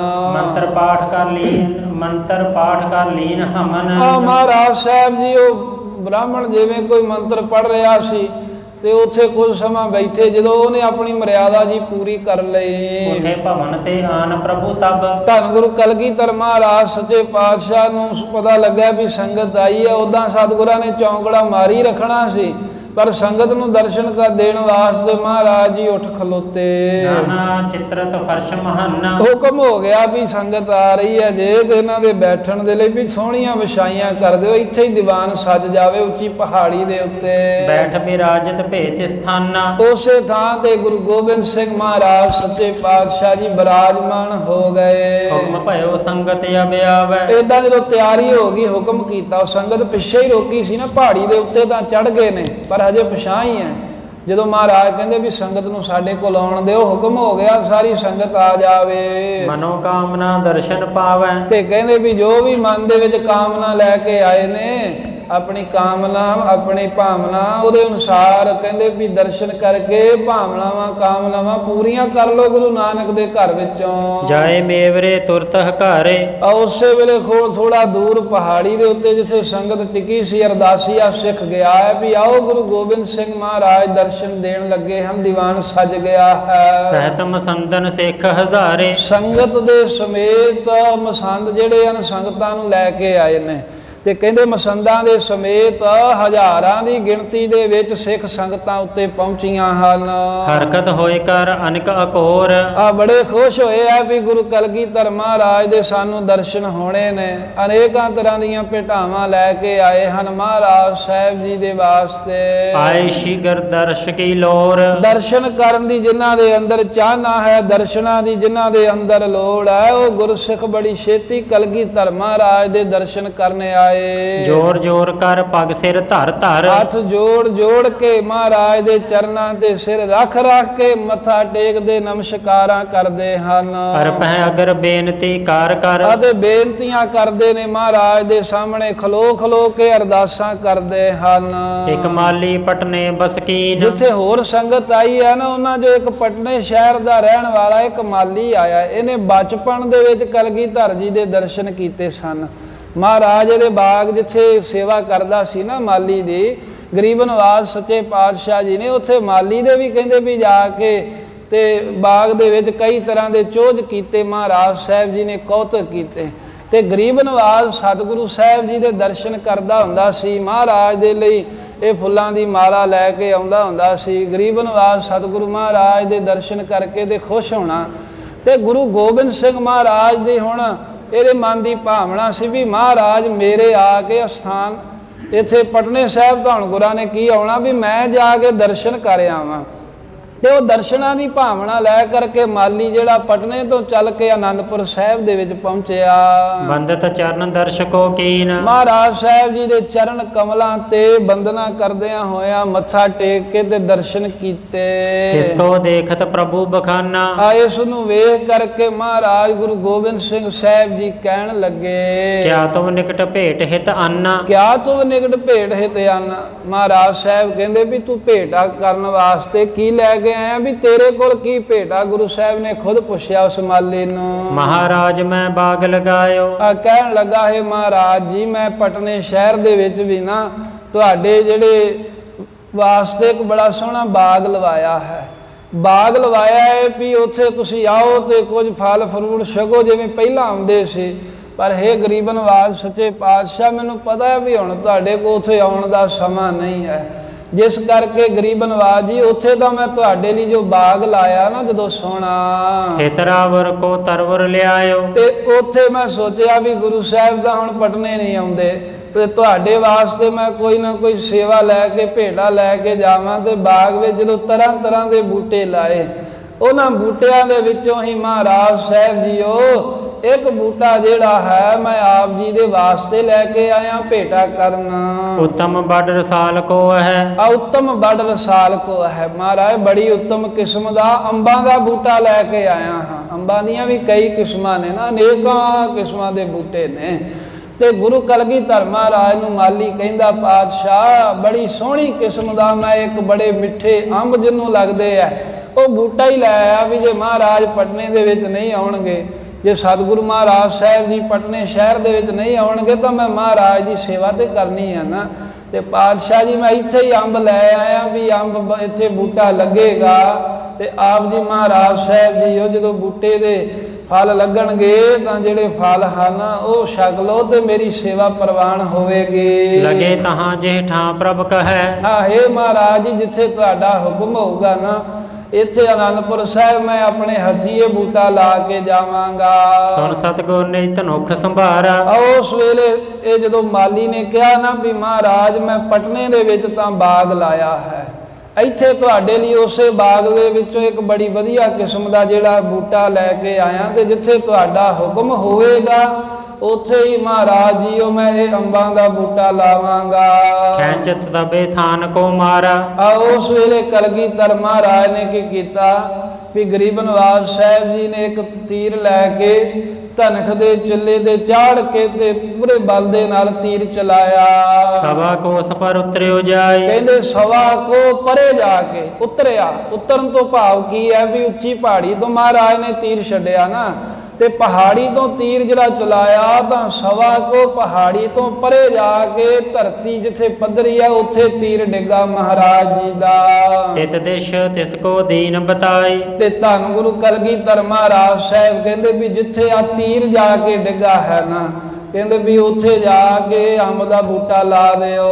ਸੇਵਕ ਲੈ ਕਰ ਸੰਗ ਸਿਧਾਏ, ਉਸੇ ਵੇਲੇ ਸੇਵਕ ਉਹ ਮਾਲੀ ਨੂੰ ਨਾਲ ਲੈ ਕੇ ਉਸ ਪਾਸੇ ਗਏ ਜਿੱਥੇ ਇੱਕ ਤੀਰ ਡਿੱਗਾ ਹੈ। ਗੜਿਓ ਤੀਰਤ ਜਹ ਥਾਨ ਦਿਖਾਏ, ਗੜਿਓ ਤੀਰ ਜਹ ਬਾਣ ਦਿਖਾਏ, ਜਿੱਥੇ ਜਾ ਕੇ ਬਾਣ ਜਿੱਥੇ ਤੀਰ ਗੱਡਿਆ ਗਿਆ ਉਹ ਥਾਂ ਵਿਖਾਈ ਮਾਲੀ ਨੂੰ। ਤਹਾਂ ਆਰੋਪਨ ਕੀਨ ਸੰਭਾਲੀ, ਉਸੇ ਥਾਂ ਤੇ ਮਾਲੀ ਨੇ ਧਰਤੀ ਪੁੱਟ ਕੇ ਤੇ ਵਿਧੀ ਵਿਧਾਨ ਜੋ ਹੁੰਦਾ ਦਰਖਤਾਂ ਦੀ ਸੇਵਾ ਕਰਨ ਦਾ ਉਹਦੇ ਅਨੁਸਾਰ ਉਹਨਾਂ ਕੋ ਡੂੰਘਾ ਪੁੱਟ ਕੇ ਜਿਵੇਂ ਪੇਂਦ ਕਰਦੇ ਨੇ, ਪੇਂਦ ਇਉਂ ਕਰਦੇ ਨੇ ਵੀ ਜਿਹੜਾ ਅੰਬ ਦਾ ਬੂਟਾ ਹੈ ਉਹਨੂੰ ਵਿਚਕਾਰੋਂ ਤੋੜ ਦਿੰਦੇ ਆ ਤੇ ਫੇਰ ਉਹਨੂੰ ਨਾਲ ਰੱਸੀ ਨਾਲ ਬੰਨ੍ਹ ਦਿੰਦੇ, ਉਹਨੂੰ ਕਹਿੰਦੇ ਵੀ ਪੇਂਦ ਕੀਤਾ ਹੈ। ਇੱਕ ਤਾਂ ਇਹ ਨਾ ਵੀ ਗਿਟਕ ਬੀਜੀ ਤੇ ਸਿੱਧਾ ਹੀ ਉੱਗ ਗਿਆ, ਇੱਦਾਂ ਨਹੀਂ ਬੂਟੇ ਬੀਜਦੇ। ਜਦੋਂ ਉਹ 3-4 ਗਿੱਠਾਂ ਹੋ ਜਾਂਦਾ ਫਿਰ ਵਿਚਕਾਰੋਂ ਮਾਲੀ ਉਹਨੂੰ ਤੋੜ ਦਿੰਦੇ ਆ ਤੇ ਉਹਨੂੰ ਤੋੜ ਕੇ ਤੇ 2 ਉਂਗਲਾਂ ਹੇਠਾਂ ਕਰਕੇ ਫਿਰ ਧਾਗਾ ਲੈ ਕੇ ਰੱਸੀ ਲੈ ਕੇ ਲਪੇਟ ਦਿੰਦੇ ਆ, ਉਹਨੂੰ ਕਹਿੰਦੇ ਵੀ ਪੇਂਦ ਕੀਤਾ। ਇਦਾਂ ਕਹਿੰਦੇ ਵੀ ਪੂਰਾ ਜੋ ਨਿਯਮ ਹੁੰਦਾ ਇਦਾਂ ਮਾਲੀ ਨੇ ਉਹ ਅੰਬ ਦਾ ਬੂਟਾ ਲਾ ਦਿੱਤਾ। ਪ੍ਰਤਪਾਲਾ ਪੁਨ ਭਈ ਵਿਸਾਲੀ। ਉਹ ਤੋਂ ਬਾਅਦ ਫਿਰ ਕਹਿੰਦੇ ਉਹਦੀ ਪ੍ਰਤਪਾਲਣਾ ਵੀ ਹੋਈ। ਇਹ ਨਹੀਂ ਵੀ ਬੂਟਾ ਲੱਗ ਗਿਆ ਸੋ ਲੱਗ ਗਿਆ, ਬਾਅਦ ਵਿੱਚ ਪ੍ਰਤਪਾਲਣਾ ਵੀ ਚੰਗੀ ਤਰ੍ਹਾਂ ਕੀਤੀ ਆ। ਅਬਲੋ ਖਰਿਓ ਸੁਨਿਓ ਹਮ ਜੋਏ। ਤੇ ਭਾਈ ਸੰਤੋਖ ਸਿੰਘ ਜੀ ਕਹਿੰਦੇ ਵੀ ਮੈਂ ਸੁਣਿਆ, ਜਿਨ੍ਹਾਂ ਨੇ ਵੇਖਿਆ ਉਹ ਦੱਸਦੇ ਨੇ ਵੀ ਉਹ ਅੰਬਾਂ ਦਾ ਬੂਟਾ ਹੁਣ ਤੀਕ ਉਸੇ ਤਰ੍ਹਾਂ ਖਲੋਤਾ ਹੈ। ਨਹਿ ਲੋਚਨ ਤੇ ਦੇਖਿਓ ਸੋਏ। ਨਾਲ ਇਹ ਵੀ ਵੇਖੋ ਦੱਸਦੇ, ਕਹਿੰਦੇ ਮੈਂ ਅੱਖਾਂ ਨਾਲ ਨਹੀਂ ਵੇਖਿਆ ਪਰ ਕਿਸੇ ਗੁਰਸਿੱਖ ਨੇ ਦੱਸਿਆ ਵੀ ਮੈਂ ਵੇਖਿਆ ਹੈ। ਸਭ ਸੰਗਤ ਕੋ ਖੁਸ਼ੀ ਵਿਸਾਲਾ। ਤੇ ਇਸ ਤਰ੍ਹਾਂ ਸਾਧ ਸੰਗਤ ਮਹਾਰਾਜ ਨੇ ਤੀਰ ਮਾਰ ਕੇ ਕੰਬਾਂ ਦਾ ਬੂਟਾ ਲਵਾਇਆ। ਜਿਹੜਾ ਗੁਰਬਿਲਾਸ ਪਾਤਸ਼ਾਹੀ 10ਵੀਂ ਹੈ ਉਹਦੇ ਵਿੱਚ ਉਹ ਕਵੀ ਜਿਨ੍ਹਾਂ ਨੇ ਲਿਖਿਆ ਉਹ ਕਹਿੰਦੇ ਵੀ ਮੈਂ ਅੱਖੀਂ ਵੀ ਵੇਖਿਆ। ਉਹਨਾਂ ਨੇ ਇਹ ਵੀ ਦਾਅਵਾ ਕੀਤਾ, ਕਹਿੰਦੇ ਮੈਂ ਅੱਖਾਂ ਨਾਲ ਵੇਖਿਆ ਉਹ ਅੰਬਾਂ ਦਾ ਬੂਟਾ, ਕਿਉਂਕਿ ਅੰਬਾਂ ਦੇ ਬੂਟਿਆਂ ਦੀ ਕਈ 100 ਸਾਲ ਉਮਰ ਹੁੰਦੀ ਹੈ। ਸਾਧ ਸੰਗਤ 300 ਸਾਲ ਪੁਰਾਣੇ, 400 ਸਾਲ ਪੁਰਾਣੇ ਵੀ ਅੰਬ ਹੈਗੇ ਨੇ। ਤੇ ਜਿਵੇਂ ਪਿੱਪਲ ਤੇ ਬੋਹੜ ਵੱਡੀ ਉਮਰ ਦੇ ਹੁੰਦੇ ਆ ਨਾ, ਐਵੇਂ ਚੰਗੀ ਕਿਸਮ ਦਾ ਜਿਹੜਾ ਅੰਬ ਹੁੰਦਾ ਇਹਨਾਂ ਦੀ ਵੀ ਉਮਰ ਕਈ 100 ਵਰੇ ਹੈ, ਸਦੀਆਂ ਤੱਕ ਰਹਿ ਸਕਦੇ ਨੇ। ਤੇ ਉਹ ਕਵੀ ਜੀ ਕਹਿੰਦੇ ਵੀ ਹੁਣ ਤੀਕਰ ਵੀ ਜਦੋਂ ਮੈਂ ਕਥਾ ਲਿਖ ਰਿਹਾ ਕਈ ਗੁਰਸਿੱਖਾਂ ਨੇ ਵੇਖਿਆ, ਮੈਂ ਤਾਂ ਕਹਿੰਦੇ ਜਾ ਕੇ ਨਹੀਂ ਵੇਖਿਆ। ਸਤਿਗੁਰ ਕੀਰਤ ਭਏ ਤਿਸ ਕਾਲਾ। ਸੋ ਇਸ ਪ੍ਰਕਾਰ ਦੇ ਨਾਲ ਸਾਧ ਸੰਗਤ ਜੀ ਸਭ ਸੰਗਤ ਕੋ ਖੁਸ਼ੀ ਬਸਾਲਾ। ਸਾਰੀਆਂ ਸੰਗਤਾਂ ਦੇ ਮਹਾਰਾਜ ਨੇ ਜੋ ਪੂਰਬ ਤੋਂ ਆਈਆਂ ਬੜੀਆਂ ਖੁਸ਼ੀਆਂ ਕੀਤੀਆਂ। ਸਤਿਗੁਰ ਕਰਤ ਭਏ ਤਿਸ ਕਾਲਾ। ਤੇ ਗੁਰੂ ਕਲਗੀਧਰ ਮਹਾਰਾਜ ਸੱਚੇ ਪਾਤਸ਼ਾਹ ਸੰਗਤਾਂ ਨੂੰ ਨਿਹਾਲ ਕਰਦਿਆਂ ਉਪਦੇਸ਼ ਦਿੱਤਾ। ਜਥਾ ਜੋਗ ਦੈ ਸਿਰ ਪਾਉ। ਜਿਵੇਂ ਜੋਗ ਸੀ ਨਾ ਸਭ ਨੂੰ ਸਰੂਪਾਉ ਦਿੱਤੇ। ਸਭ ਨੂੰ ਤੋਂ ਭਾਵ ਵੀ ਜਿਵੇਂ ਕੋਈ 50 ਕੋਈ 100 ਸਿੱਖ, ਉਹਨਾਂ ਦਾ ਜਿਹੜਾ ਕੋਈ ਮੁਖੀ ਜਿਹੜਾ ਸੰਗਤ ਲੈ ਕੇ ਆਇਆ ਉਹ ਜਥੇ ਦੇ ਮੁਖੀ ਨੂੰ ਸਰੂਪਾ ਦੇ ਦਿੰਦੇ ਸੀ। ਸਾਰੀ ਸੰਗਤ ਖੁਸ਼ ਹੋ ਜਾਂਦੀ ਸੀ ਵੀ ਸਾਨੂੰ ਹੀ ਸਰੂਪਾ ਦੇ ਦਿੱਤਾ। ਹੁਣ ਵਾਲਾ ਕੰਮ ਨਹੀਂ ਸੀ ਵੀ ਕੱਲਾ ਗਾਂ ਧੌਣ ਜੀ ਕੱਢੇ ਵੀ ਮੈਂ ਹੀ ਜਥੇਦਾਰ ਹਾਂ, ਹਰ ਕੋਈ ਕਹਿੰਦਾ ਮੈਂ ਘਾਟਾ ਹੁਣ। ਇਦਾਂ ਦੀ ਮਰਿਆਦਾ ਨਹੀਂ ਸੀ। ਕੋਈ ਸੰਗਤ ਦੇ ਵਿੱਚੋਂ ਜਿਹੜਾ ਮੁਖੀ ਸਿੱਖ ਹੁੰਦਾ ਸੀ, ਜਿਹੜਾ ਸੰਗਤ ਨੂੰ ਲਿਆਉਣ ਦਾ ਖੜਨ ਦਾ ਉਦਮ ਕਰਦਾ, ਉਹਨੂੰ ਸਰੂਪਾ ਮਿਲਦਾ। ਸੰਗਤ ਸਾਰੀ ਖੁਸ਼ ਹੋ ਜਾਂਦੀ ਸੀ ਵੀ ਇਹਨੂੰ ਸਰੂਪਾ ਮਿਲ ਗਿਆ, ਸਾਨੂੰ ਮਿਲ ਗਿਆ। ਇਵੇਂ ਜਿਹੜੇ ਕੋਈ ਮੁੱਖ ਮਸੰਦ ਸਿੱਖ ਸਨ ਉਹਨਾਂ ਨੂੰ ਸਰੂਪਾਉ ਦਿੱਤੇ ਮਹਾਰਾਜ ਨੇ। ਪੂਰੇ ਕਾਮਨਾ ਭਏ ਵਿਦਾਉ। ਆ ਸਾਰਿਆਂ ਦੀਆਂ ਕਾਮਨਾਵਾਂ ਪੂਰੀਆਂ ਹੋਈਆਂ ਤਾਂ ਮਹਾਰਾਜ ਕੋ ਆਗਿਆ ਲੈ ਕੇ ਵਿਦਿਆ ਹੋ ਗਏ। ਹੋਏ ਨਿਹਾਲ ਸੋ ਜਸ ਕੋ ਕਰਤੇ। ਮਹਾਰਾਜ ਦਾ ਜਸ ਕਰਦਿਆਂ ਹੋਇਆਂ ਸਭ ਨਿਹਾਲ ਹੋ ਕੇ ਗਏ ਨੇ। ਦੂਣ ਚਾਉਣ ਭਾਉ ਕੋ ਧਰਤੇ। ਦੂਣਾ ਚਾਉਣਾ ਕਹਿੰਦੇ ਭਾਉ ਪ੍ਰੇਮ ਦਿਲ ਵਿੱਚ ਧਾਰਨ ਕਰਦੇ ਹਨ। ਅਧਿਕ ਆਨੰਦਿਤ ਸਦਨ ਸਿਧਾਰੇ। ਬੜੇ ਆਨੰਦ ਹੋ ਕੇ ਸਿੱਖ ਆਪੋ ਆਪਣੇ ਘਰਾਂ ਨੂੰ ਵਾਪਸ ਚਲੇ ਗਏ। ਜਹ ਕਹਿ ਗੁਰੂ ਬਿਰਤੰਤ ਉਚਾਰੇ। ਜਿੱਥੇ ਕਿੱਥੇ ਜਾਂਦੇ ਨੇ ਗੁਰੂ ਕਲਗੀਧਰ ਦੀ ਮਹਿਮਾ ਦੀਆਂ ਹੀ ਕਥਾ ਕਹਾਣੀਆਂ ਕਰਦੇ ਹਨ। ਰਾਖੇ ਪੈਜ ਹਿੰਦੂਆਂ ਕੇਰੀ। ਤੇ ਕਈ ਜਿਹੜੇ ਹਿੰਦੂ ਮਿਲਦੇ ਨੇ, ਹਿੰਦੂ ਵੀ ਆਉਂਦੇ ਨੇ ਨਾ ਦਰਸ਼ਨ ਕਰਨ, ਉਹ ਗਾੜੀ ਹੋਰ ਹਿੰਦੂਆਂ ਨੂੰ ਜਾ ਕੇ ਦੱਸਦੇ ਨੇ, ਕਹਿੰਦੇ ਭਾਈ ਡਰਨ ਦੀ ਲੋੜ ਨਹੀਂ ਹੈ। ਮਹਾਰਾਜ ਸਾਹਿਬ ਜਿੱਥੇ ਆਪਣਾ ਪੰਥ ਪ੍ਰਗਟ ਕਰ ਰਹੇ ਨੇ ਉੱਥੇ ਨਾਲ ਹਿੰਦੂਆਂ ਦੀ ਵੀ ਇੱਜ਼ਤ ਰੱਖਣਗੇ, ਇਹਨਾਂ ਦੇ ਆਸਰੇ ਅਸੀਂ ਵੀ ਬਚੇ ਰਹਾਂਗੇ। ਤੁਰਕ ਰਾਜ ਕੀ ਜਰਾਂ ਉਖੇਰੀ। ਤੇ ਤੁਰਕਾਂ ਦਾ ਤੇਜ ਪ੍ਰਤਾਪ ਜਿਹੜਾ ਹੈ ਨਾ, ਰਾਜ ਭਾਗ ਦੀਆਂ ਜਿਹੜਾ ਮਹਾਰਾਜ ਸਾਹਿਬ ਜੀ ਉਹ ਖੇਡ ਦੇਣਗੇ। ਕਠਨ ਅਧਿਕ ਤਪ ਤਨ ਮਹਿ ਧਾਰਿਓ। ਮਹਾਰਾਜ ਸਾਹਿਬ ਬੜੀ ਬੰਦਗੀ ਕਰ ਰਹੇ ਹਨ, ਬੜੇ ਲੰਮੇ ਚੌਂਕੜੇ ਮਾਰ ਕੇ ਬੈਠਦੇ ਹਨ। ਨਿੰਦਰਾ ਆਸਨ ਅਲਪ ਨਿਰਧਾਰਿਓ। ਥੋੜਾ ਮਹਾਰਾਜ ਸੌਂਦੇ ਨੇ, ਥੋੜਾ ਖਾਂਦੇ ਹਨ, ਤੇ ਜਿੱਥੇ ਵੀ ਆਸਣ ਲਾਉਂਦੇ ਨੇ ਉੱਥੇ ਲਗਾਤਾਰ ਸਮਾਧੀ ਲਾਈ ਰੱਖਦੇ ਨੇ। ਬ੍ਰਹਮਪੁੱਤਰ ਲਾਗੇ ਹੀ ਪ੍ਰਸੰਗਾ। ਕਹਿੰਦੇ ਬ੍ਰਹਮਪੁੱਤਰ ਨਦੀ ਕਿੱਥੇ ਤੇ ਆਨੰਦਪੁਰ ਸਾਹਿਬ ਕਿੱਥੇ ਆ, ਉਥੋਂ ਤੀਕਰ ਬੰਗਾਲ ਤੀਕਰ ਗੁਰੂ ਕਲਗੀਧਰ ਜੀ ਦੀਆਂ ਇਹੀ ਸਾਖੀਆਂ ਕਥਾ ਪਹੁੰਚ ਗਈਆਂ। ਇਹੀ ਮਹਾਰਾਜ ਦਾ ਜਸ ਹੁੰਦਾ ਏ। ਉਚਰਤ ਗਮਨੇ ਲੋਕ ਨਿਸੰਗਾ। ਤੇ ਮਹਾਰਾਜ ਸਾਹਿਬ ਸੱਚੇ ਪਾਤਸ਼ਾਹ ਜੀ ਦੇ ਦਰਸ਼ਨ ਕਰਕੇ ਇਸ ਤਰ੍ਹਾਂ ਕਹਿੰਦੇ ਵੀ ਉਚਰਤ ਗਮਨੇ ਲੋਕ ਨਿਸੰਗਾ। ਜਿਹੜੇ ਦਰਸ਼ਨ ਕਰਕੇ ਗਏ ਨੇ ਉਹ 10ਵੇਂ ਪਾਤਸ਼ਾਹ ਦਾ ਜਸ ਕਰਦੇ ਜਾਂਦੇ ਹਨ। ਇਤ ਸਤਿਗੁਰ ਨਿਤ ਪਾਠ ਕਰਨ ਤੇ। ਇਧਰ ਕਲਗੀਧਰ ਮਹਾਰਾਜ ਨਿਤ ਪਾਠ ਕਰਦੇ ਹਨ, ਅਭਿਆਸ ਕਰਦੇ ਹਨ।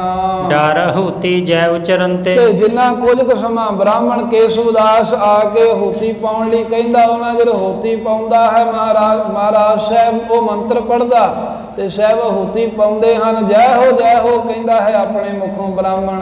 ਪਾਣੀ ਪੀਵਨ ਅਸਨ ਅਚਨਕੋ। ਤੇ ਜਿਹੜਾ ਜਲ ਛਕਣਾ ਜਾਂ ਕੋਈ ਭੋਜਨ ਛਕਣਾ ਹੈ, ਸੰਜਮ ਵਿਖਮ ਰੋਕ ਰੱਖ ਮਨ ਕੋ। ਤੇ ਇੰਦਰੀਆਂ ਦੇ ਉੱਤੇ ਕਾਬੂ ਰੱਖਣਾ ਹੈ। ਜਿੰਨੇ ਵੀ ਸਾਧਨ ਹਨ ਮਨ ਨੂੰ ਰੋਕ ਕੇ ਰੱਖਣਾ। ਇਹ ਤਾਂ ਸਤਿਗੁਰੂ ਕਲਗੀਧਰ ਸਾਹਿਬ ਸੁਭਾਈ ਕਰਦੇ ਨੇ, ਗੁਰਾਂ ਨੂੰ ਕੋਈ ਔਖਾ ਨਹੀਂ ਹੈ। ਕਾਤ ਸੀਤ ਝਾਲੇ ਬਹੁਤ ਤਨ ਪੌੜ। ਠੰਡ ਤੇ ਗਰਮੀ ਮਹਾਰਾਜ ਨੂੰ ਕੀ ਕਹਿੰਦੀ ਹੈ, ਠੰਡ ਗਰਮੀ ਸਤਿਗੁਰੂ ਆਪਣੇ ਸਰੀਰ ਤੇ ਝੱਲੀ ਜਾਂਦੇ ਹਨ। ਨਾਨਾ ਭਾਤਨ ਕੇ ਸੁਖ ਪਰ ਹਰ, ਕਈ ਤਰ੍ਹਾਂ ਦੇ ਜਿਹੜੇ ਸੁੱਖ ਨੇ ਉਹਨਾਂ ਨੂੰ ਪਰੇ ਕਰ ਦਿੱਤਾ ਮਹਾਰਾਜ ਸਾਹਿਬ ਜੀ ਨੇ, ਤਿਆਗ ਦਿੱਤੇ ਇਸ ਦੁਨਿਆਵੀ ਸੁੱਖ। ਭੁੱਖ ਪਿਆਸ ਤੇ ਡੋਲਤ ਆ ਨਾਹੀ, ਭੁੱਖ ਲੱਗੇ ਪਿਆਸ ਲੱਗੇ ਨਾ ਬੰਦਾ ਕਲਪ ਜਾਂਦਾ ਹੈ, ਜੇ ਪਾਣੀ ਨਾ ਮਿਲੇ ਜਾਂ ਰੋਟੀ ਨਾ ਮਿਲੇ ਮਹਾਰਾਜ ਜੀ ਡੋਲਦੇ ਨਹੀਂ, ਭੁੱਖ ਪਿਆਸ ਜਿੰਨੀ ਮਰਜ਼ੀ ਲੱਗੀ ਹੋਵੇ। ਪੈ ਜਤੰਦਰੀ ਵੀ ਏਕੋ ਚਾਹੀ, ਆ ਸਭ ਇੰਦਰੀਆਂ ਨੂੰ ਜਿੱਤਿਆ ਹੋਇਆ ਤੇ ਇੱਕ ਪਰਮੇਸ਼ਰ ਨੂੰ ਪ੍ਰਗਟ ਕਰਨਾ, ਉਹਦੀ ਸ਼ਕਤੀ ਨੂੰ ਪ੍ਰਗਟ ਕਰਨਾ ਚਾਹੁੰਦੇ ਨੇ। ਗਿਰ ਪਰ ਬਾਸਾ ਕਰਹਿ ਕਨੇਰੇ, ਲੰਮਾ ਸਮਾਂ ਮਹਾਰਾਜ ਨੈਣੇ ਦੇ ਟਿੱਲੇ ਦੇ ਉੱਤੇ ਪਹਾੜ ਦੇ ਉੱਤੇ ਰਹਿਣ ਲੱਗ ਪਏ। ਇੱਕ ਲਿਵ ਲਾਗੀ ਵਧੇਕ ਵਧੇਰੇ, ਇੱਕ ਵਾਹਿਗੁਰੂ ਦੇ ਵਿੱਚ ਲਿਵ ਲੱਗੀ ਆ, ਜਿਉਂ-ਜਿਉਂ ਲੱਗੀ ਆ ਤਿਉਂ-ਤਿਉਂ ਪ੍ਰੇਮ ਹੋਰ ਵਧਾਈ ਜਾਂਦੇ ਹਨ। ਸਿੱਖਾਂ ਨੂੰ ਪ੍ਰੇਮ ਕਰਨ ਦੇ ਲਈ ਸਾਰਾ ਕੁਝ ਆਪ ਕਰਕੇ ਵਿਖਾ ਰਹੇ ਨੇ। ਮਾਸਟਰ ਜਿਹੜਾ ਹੈ ਨਾ, ਉਹ ਜਦੋਂ ਬੱਚਿਆਂ ਨੂੰ ਕੁਝ ਸਿਖਾਉਂਦਾ ਹੈ ਪਹਿਲਾਂ ਉਹ ਬਲੈਕ ਬੋਰਡ ਦੇ ਉੱਤੇ ਲਿਖਦਾ, ਇਸ ਕਰਕੇ ਨਹੀਂ ਲਿਖਦਾ ਵੀ ਉਹਨੂੰ ਨਹੀਂ ਆਉਂਦਾ, ਉਹ ਤਾਂ ਲਿਖਦਾ ਵੀ ਇਹਨਾਂ ਬੱਚਿਆਂ ਨੂੰ ਆਵੇ। ਪਹਿਲਾਂ ਪੂਰਨੇ ਪਾਉਂਦੇ ਹੁੰਦੇ ਸੀ ਨਾ ਫੱਟੀਆਂ ਤੇ, ਕੱਚਾ ਲਿਖ ਦੇਣਾ ਮਾਸਟਰ ਨੇ, ਕਹਿਣਾ ਇਹਦੇ ਉੱਤੇ ਹੁਣ ਲਿਖੋ। ਮਾਸਟਰ ਨੂੰ ਇਹਦਾ ਮਤਲਬ ਇਹ ਨਹੀਂ ਵੀ ਉਹਨੂੰ ਵੀ ਹੁਣ ਫੱਟੀ ਤੇ ਲਿਖਣਾ ਪੈਂਦਾ, ਨਹੀਂ, ਉਹ ਸਾਨੂੰ ਲਿਖਾਉਣ ਨਹੀਂ ਲਿਖਦਾ ਸੀ। ਜੇ ਹੁਣ ਫੱਟੀ ਨਹੀਂ ਲਿਖਦੇ ਤਾਂ ਹੁਣ ਬਲੈਕ ਬੋਰਡ ਤੇ ਲਿਖ ਕੇ ਮਾਸਟਰ ਅਧਿਆਪਕ ਟੀਚਰ ਕਹਿੰਦੇ ਵੀ ਹੁਣ ਇਹਦੇ ਵੱਲ ਵੇਖ ਕੇ ਇਦਾਂ ਹੀ ਲਿਖੋ। ਸੋ ਇਸੇ ਤਰ੍ਹਾਂ ਮਹਾਰਾਜ ਸਾਹਿਬ ਬੰਦਗੀ ਕਰ ਰਹੇ, ਇਸ ਕਰਕੇ ਨਹੀਂ ਵੀ ਉਹਨਾਂ ਨੂੰ ਬੰਦਗੀ ਦੀ ਲੋੜ ਹੈ, ਇਸ ਕਰਕੇ ਵੀ ਸਿੱਖੋ ਆ ਵੇਖੋ ਜਿਵੇਂ ਅਸੀਂ ਕਰ ਰਹੇ ਹਾਂ ਨਾ, ਇਦਾਂ ਤੁਸੀਂ ਵੀ ਆਪਣੇ ਆਪ ਦੇ ਕਾਬੂ ਰੱਖ ਕੇ ਪਰਮੇਸ਼ਰ ਦੀ ਬੰਦਗੀ ਕਰੋ। ਸੁਰਤ ਸੰਕੋਚ ਦਵਾਰ 10 ਸਵਾਸ, ਆ ਬਿਰਤੀ ਨੂੰ ਸੰਕੋਚ ਕੇ ਤੇ ਜਿਹੜਾ 10ਵਾਂ ਦਵਾਰ ਹੈ ਉੱਥੇ ਮਹਾਰਾਜ ਆਪਣੇ ਪ੍ਰਾਣ ਚੜਾ ਲੈਂਦੇ ਨੇ। ਭਾਵ ਦੁਨੀਆ ਤੋਂ ਨਿਰਲੇਪ ਹਨ।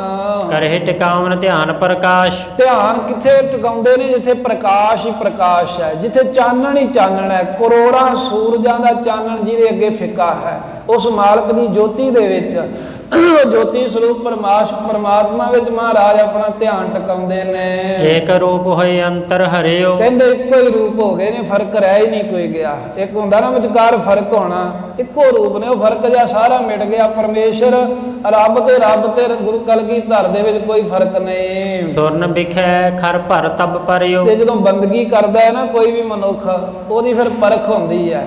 ਉਹ ਬੜੀਆਂ ਸ਼ਕਤੀਆਂ ਆਉਂਦੀਆਂ ਨੇ ਕੋਲ ਵੀ ਤੂੰ ਨਾ ਕਰ, ਵੀ ਅਸੀਂ ਤੈਨੂੰ ਆਹ ਦੇ ਦਿੰਦੇ ਆ, ਮਾਇਆ ਦੇ ਦਿੰਦੇ, ਉਹ ਦੇ ਦਿੰਦੇ, ਸਿੱਧੀ ਦੇ ਦਿੰਦੇ ਆ।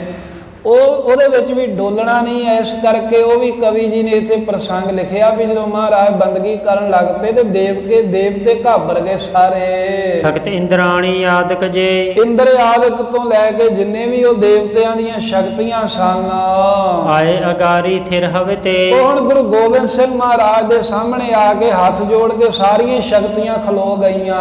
ਨਿਜ ਪ੍ਰਭਾਵ ਕੋ ਕਰਤਬ ਖਾਨੀ, ਹਰ ਇੱਕ ਸ਼ਕਤੀ ਆਪਣਾ ਆਪਣਾ ਪ੍ਰਭਾਵ ਦੱਸਦੀ ਹੈ ਵੀ ਮੇਰੇ ਵਿੱਚ ਕੀ ਸਮਰੱਥਾ ਹੈ, ਮੈਂ ਕੀ ਕਰ ਸਕਦੀ ਹਾਂ।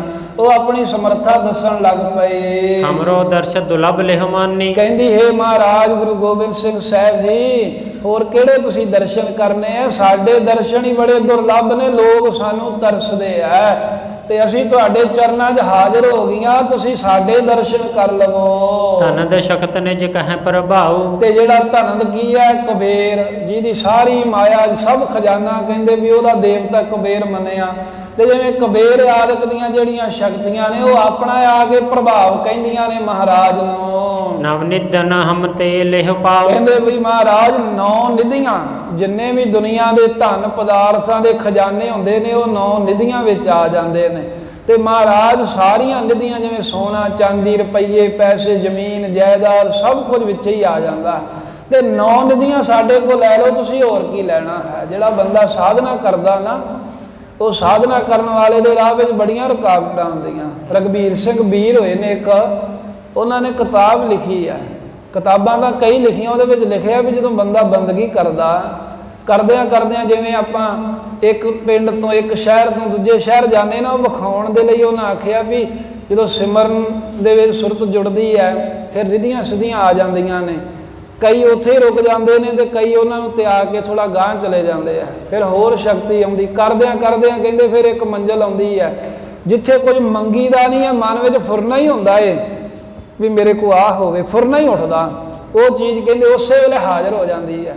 ਕਈ ਉੱਥੇ ਹੀ ਖਲੋ ਜਾਂਦੇ ਆ, ਫਿਰ ਕੋਈ ਫਿਰਲਾ ਜਿਹਾ ਹੁੰਦਾ ਜਿਹੜਾ ਉਹ ਤੋਂ ਵੀ ਗਾਂਹ ਜਾਂਦਾ, ਫਿਰ ਜਿਹੜਾ ਉਹ ਤੋਂ ਵੀ ਅੱਗੇ ਲੰਘ ਜਾਂਦਾ ਹੈ। ਸਭ ਤਰ੍ਹਾਂ ਦੇ ਰਿੱਧੀਆਂ ਸਿੱਧੀਆਂ ਪਦਾਰਥਾਂ ਦੇ ਆਪਣੀ ਵਡਿਆਈ ਕਰਾਉਣ ਦੀਆਂ ਹਰ ਤਰ੍ਹਾਂ ਦੀਆਂ ਖਾਹਿਸ਼ਾਂ ਨੂੰ ਛੱਡ ਕੇ ਉਹ ਫਿਰ ਵਾਹਿਗੁਰੂ ਦੇ ਮਹਿਲ ਵਿੱਚ ਪਹੁੰਚ ਜਾਂਦਾ ਹੈ।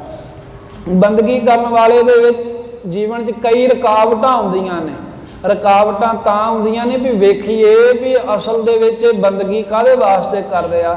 ਕਈ ਤਾਂ ਥੋੜੀਆਂ ਚੀਜ਼ਾਂ ਜਿਹੜੀਆਂ ਉਹੀ ਲੈ ਕੇ ਖੁਸ਼ ਹੋ ਜਾਂਦੇ ਆ, ਉਹਦੇ ਉੱਤੇ ਡਿੱਗ ਪੈਂਦੇ ਆ। ਕਈ ਜਿਹੜੇ ਹੁੰਦੇ ਨੇ ਜਿਵੇਂ ਕਹਿ ਸਕਦੇ ਆ ਨਾ ਵੀ ਕਈ ਵਿਕ ਜਾਂਦੇ ਨੇ। ਵਿਕਣ ਵਾਲੀ ਗੱਲ ਹੀ ਆ, ਬੰਦਗੀ ਕਰਦੇ ਆ ਕਿਤੇ ਠਹਿਰ ਜਾਣਾ। ਸਤਿਗੁਰੂ ਮਹਾਰਾਜ ਇੱਥੇ ਜੋ ਕਰ ਰਹੇ ਨੇ, ਜਣਾ ਰਹੇ ਨੇ ਵੀ ਇੱਦਾਂ ਜਦੋਂ ਤੁਸੀਂ ਗੁਰਸਿੱਖੋ ਬੰਦਗੀ ਕਰੋਗੇ ਨਾ, ਕਰਦੇ ਹੀ ਨਹੀਂ ਨਾ ਆਪਾਂ। ਜੇ ਕਰੀਏ ਤਾਂ ਸਾਨੂੰ ਇੱਕ ਦੂਜੇ ਨੂੰ ਦੱਸਣਾ ਥੋੜ੍ਹਾ ਪਵੇ, ਫਿਰ ਹਰ ਇੱਕ ਨੂੰ ਖੁਦ ਪਤਾ ਹੋਵੇ ਵੀ ਬੰਦਗੀ ਕਰਦੇ ਆਹ ਦਾਤ ਮਿਲਦੀ, ਉਹ ਮਿਲਦੀ, ਵਾਕ ਸਿੱਧੀ ਹੋ ਜਾਂਦੀ। ਤੇ ਪਾਤਸ਼ਾਹ ਜੀ ਕਹਿੰਦੇ ਵੀ ਬੰਦਗੀ ਕਰਦੇ ਆ ਕਈ ਸ਼ਕਤੀਆਂ ਆ ਕੇ ਪਰਖ ਕਰਦੀਆਂ ਨੇ।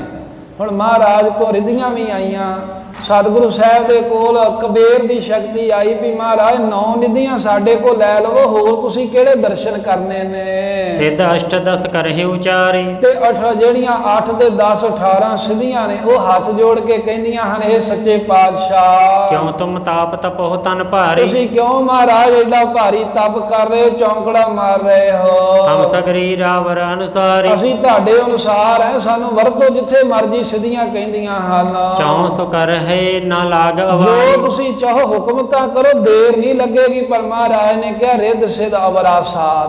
ਇਹ ਰਿੱਧੀਆਂ ਸਿੱਧੀਆਂ ਨੇ ਨਾ, ਇਹ ਉਹ ਸਵਾਦ ਆਨੰਦ ਨਹੀਂ ਹੈ ਜਿਹੜਾ ਮਾਲਕ ਵਾਲਾ ਆਨੰਦ ਹੈ। ਇਹ ਤਾਂ ਹੋਰ ਹੀ ਸਵਾਦ ਹੈ ਪੁੱਠੇ ਜੇ।